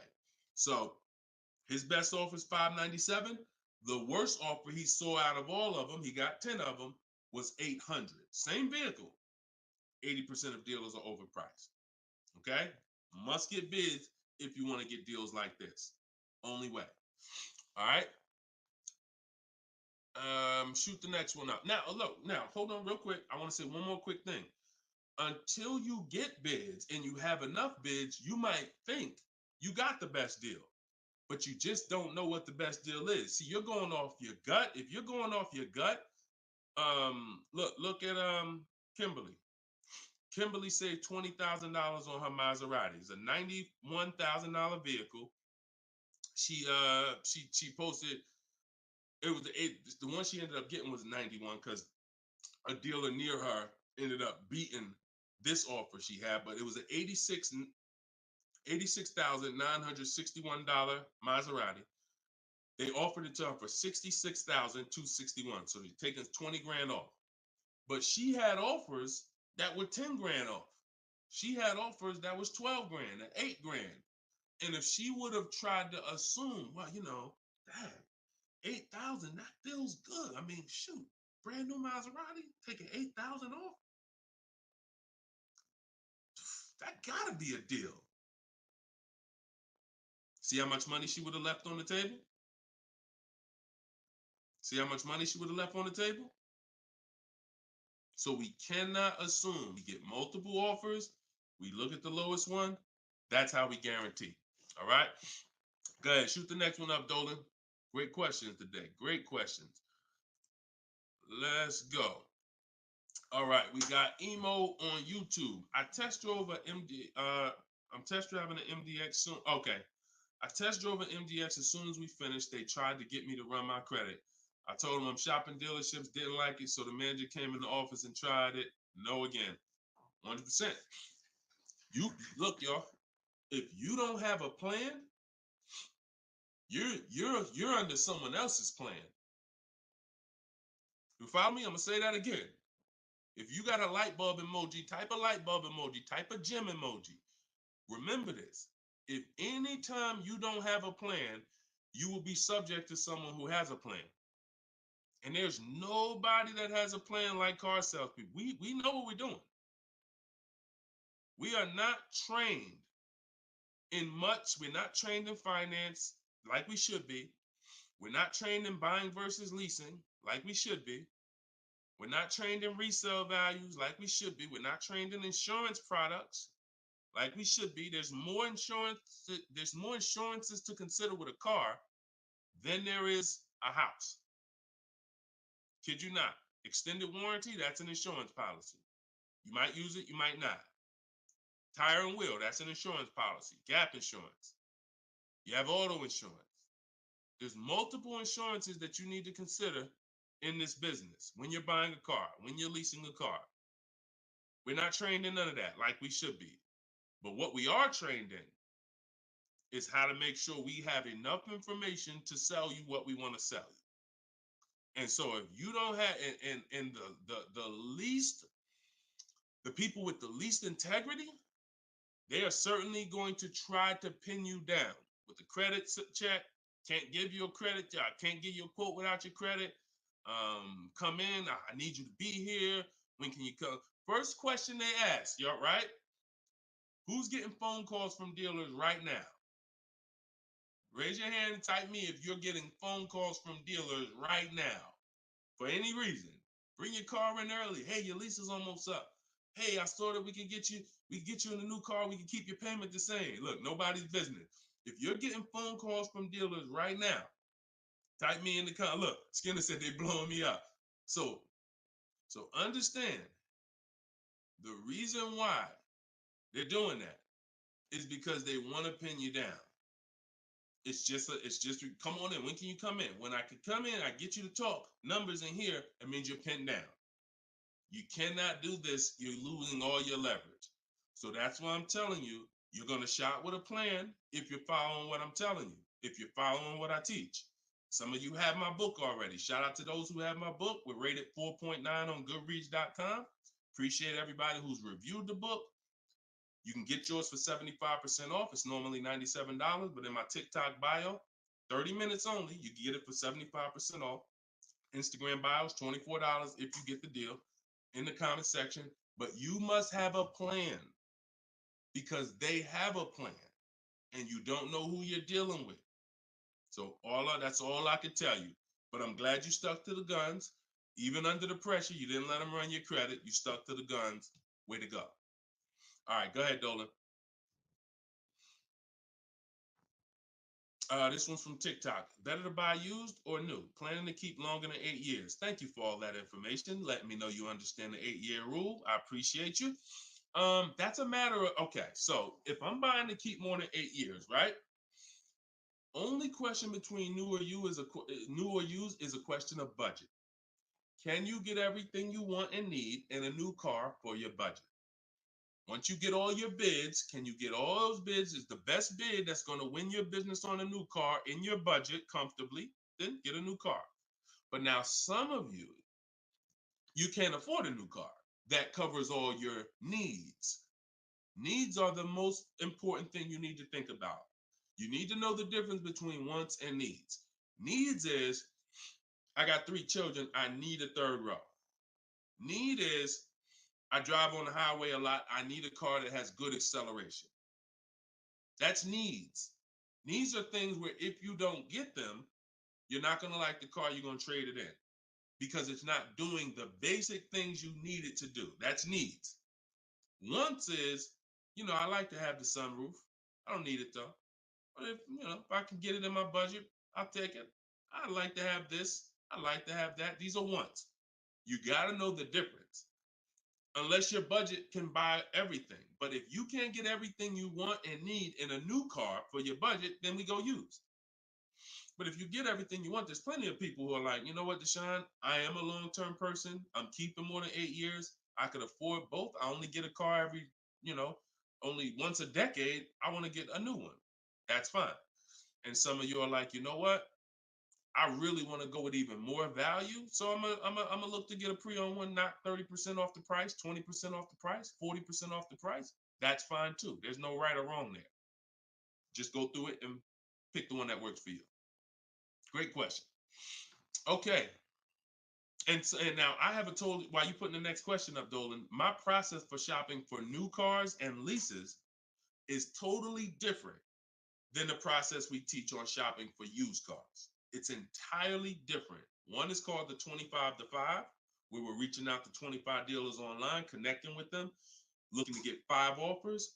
The other one is the multiple marketplace strategy, where we're on all the online marketplaces where used cars are, and we're narrowing down. We're looking at the used car market, the low prices. We're turning on alerts on our phone so we get notified whenever there's a new car that pops up. Totally different process. Both are online, But with a used car, we cannot do 100% of our transaction online. Sometimes with new cars, we've had people who never left their house. They just went to test drive the car and everything was done online and the dealer delivered the car to them. That's fine because it's a new car. No one drove it. With a used car, we must test drive. So we can only do about 90% of our process with used cars online. 10% has to be in the dealer. Okay. Miss Dollface on Instagram. When is the best time of the month to purchase a car? There is no best time. And I'm going to tell you why. I know you, pal. What's the time that you've been taught? I want to hear from you. Like, go to your keyboard right now. What is the time that you've been taught is best during the month to buy a car? And we got a bunch of people on here, a bunch of different people. Tell me the time that you've been taught is the best time to buy. And then I'm going to tell you why that's not the best time. Right? And I know what everybody's going to say. We all going to say the same thing because we were all taught. Well, now I can't say we, because I was in the business. Exactly, HBD, end of the month. Cherie said November. Tothy on Instagram, end of the month. Look, Skinner, around the holidays. So your answer, Skinner, was about the same as Sharice. November, coming into the holidays. Now, I want you to picture any other business because what I'm trying to get you to see is that you are taught, programmed to shop for cars different than you shop for everything else in life. Everything else in life. Because if you had a business where every single time at the end of the month, just dozens and dozens of people just came into your store because that's what the marketing did. Are you more, and let's really use some real terms here. Are you more desperate to sell something when the store is packed? Or are you more desperate to sell something when the store is empty? See, I want to tell you a story. If I could get you to continue to keep these stories in mind, it'll answer your questions. Now, obviously, everything's in my book. Some of you have my book and you understand all of this is laid out for you. But even as you're listening, I want you to grasp concepts that you're going to see. Are you more desperate to sell something when the place is, exactly, Toothy, when the place is empty? Place is empty. If I got a store and I haven't opened up that register all day long, it's daggone 5 p.m. I haven't seen one customer. I'm desperate. But if the store is packed, man, I ain't thinking, what are we giving deals for? You know what I'm saying? What are we giving deals for? The place is packed. We're not desperate. So the marketing is great. The marketing makes you think, oh, end of the month, we're getting the best deals here. There's clowns up here. They got daggone balloons. They got the guy outside with the arms blowing. They got signs everywhere. This is what the place is, a carnival. Why do we need to give away these cars? No. You don't want to be sitting next to somebody and Jim drives off with a car and Jim done like, all right, man, have a good one, man. Yeah, you here too, man? We was here the same time. Great. Yeah, man, I'm going. And you sitting there and you going to say no to a deal. Salesman looking at you like, hey, look, do you want it or not? Because, we're real busy. It's people waiting in line. Do you let me know? So it's the pressure. It's the like. So I say that to say what you've been taught, the holidays, the end of the year, sounds good. But you're much more likely to get a deal when there's no one in the showroom. The 10th of the month, the 2nd of the month, place is dead. And I like to make sure you're positioned. So what I teach is something you need to have 2 dates in mind. 2 dates. Every time you're shopping for a car, I teach you need to know these 2 dates. The as soon as date and the no later than date. The as soon as date is the soonest you can buy a car. Soon as you can buy a car, as soon as date. You're not in the market until your as soon as date is today. Step 5 in my process, my 7-step process is in the market, getting offers. I can buy something today. That's my as soon as date. My no later than date is my deadline. Now you have to know these 2 because the time in between is your leverage. So let's just say my as soon as date is today. I can start looking at offers. But my no later than date, I got 2 months. 2 months. I need to have a car by this time, 2 months from now. That's my deadline. I got all that time in between to say no. I got all that time in between. Now, when I'm contacting dealers, when I'm looking at inventory, I can look at trends. I can see are the prices dropping. I can have alerts on my phone, getting access to the new inventory. This is our process. So some of you are like, Deshone, I need a car in a week. Well, you still have a as soon as date and a no later than date. 3 days, soon as date, no later than, doesn't matter. So you have to know these 2 dates because in between is your leverage, which is why I don't want you emergency shopping unless it's an emergency. Okay? I don't want you emergency shopping. Don't get into the habit, don't stay in the habit of emergency shopping. Oh, I'm going to put it off to the last minute. And then, oh, I got to go into the dealership. Oh, I need a car this week. All of that is working against you. Now, if you can still get, in fact, when you go to my website for my book, you'll see it says below market deals in as quick as 48 hours. But the more time you have, the more time you have to say no. Programs change every month. You see deals change, lease programs change, rebates change.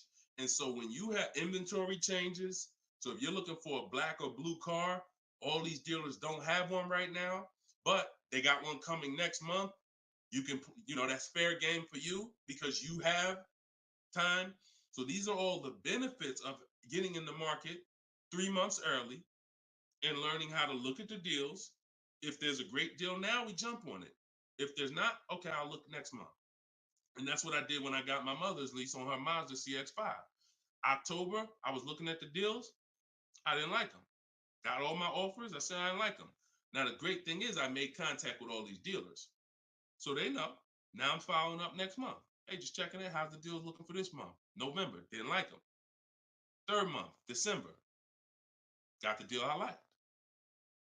Wrapped it up. So don't always think time is an asset. Time is an asset. Now, if it's an emergency, that's fine. We got to get a below market deal. We only got a week to do it. That's fine. You better have a strategy. But if you have the luxury of time, we use that to our advantage. So I wouldn't say there's a best time of the month to purchase a car. But if you're in the market and you're positioned, here's another thing you're positioned for. Every now and then we come into the dealership. When I was at Mercedes, when I was with General Motors, it happens all the time throughout the year. It could happen on the 10th of the month. It could happen on the 12th of the month. It could happen on the 8th. We don't know when this is going to happen, but this is the conversation I'm about to give you a behind the scenes look of exactly what happens and why I want you to be positioned. We come in, they look at the numbers on the board. Sales manager looks and says, man, we got 20 cars sold for the month. We are way behind our objective.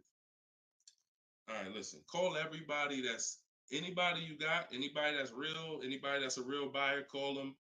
We're not turning down any serious offer today. You want to be the person that's positioned. Hey, Jackie, and they're usually emailing us because we don't talk to, nothing that we do requires talking to salespeople. So they be email, hey Jackie, hey, it's Ray over at such and such. Were you still looking for that car? Have you found it yet? No, okay, I know the quote I gave you before was $550. I know you wanted to be here, but my manager said, listen, we'll take any offer today. We really want to move a car. See, you were taught that only happens at the end of the month. It doesn't. You got to be positioned. You got to be positioned. And so that's the luxury of time. So this is what it is, y'all. I want you shopping with a strategy.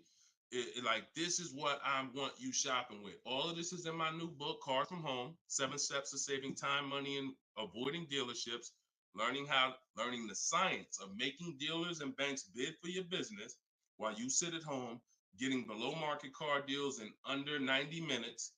And you can get your copy for 75% off in my TikTok bio, in my Instagram bio. Or you can click in the comment section on YouTube and Facebook. We got a comment pinned for you guys. Or if you're watching us on TV, you can scan that QR code with your phone. Get your copy, use it, use everything in it. I walk you through everything in there. Leasing is in there step by step.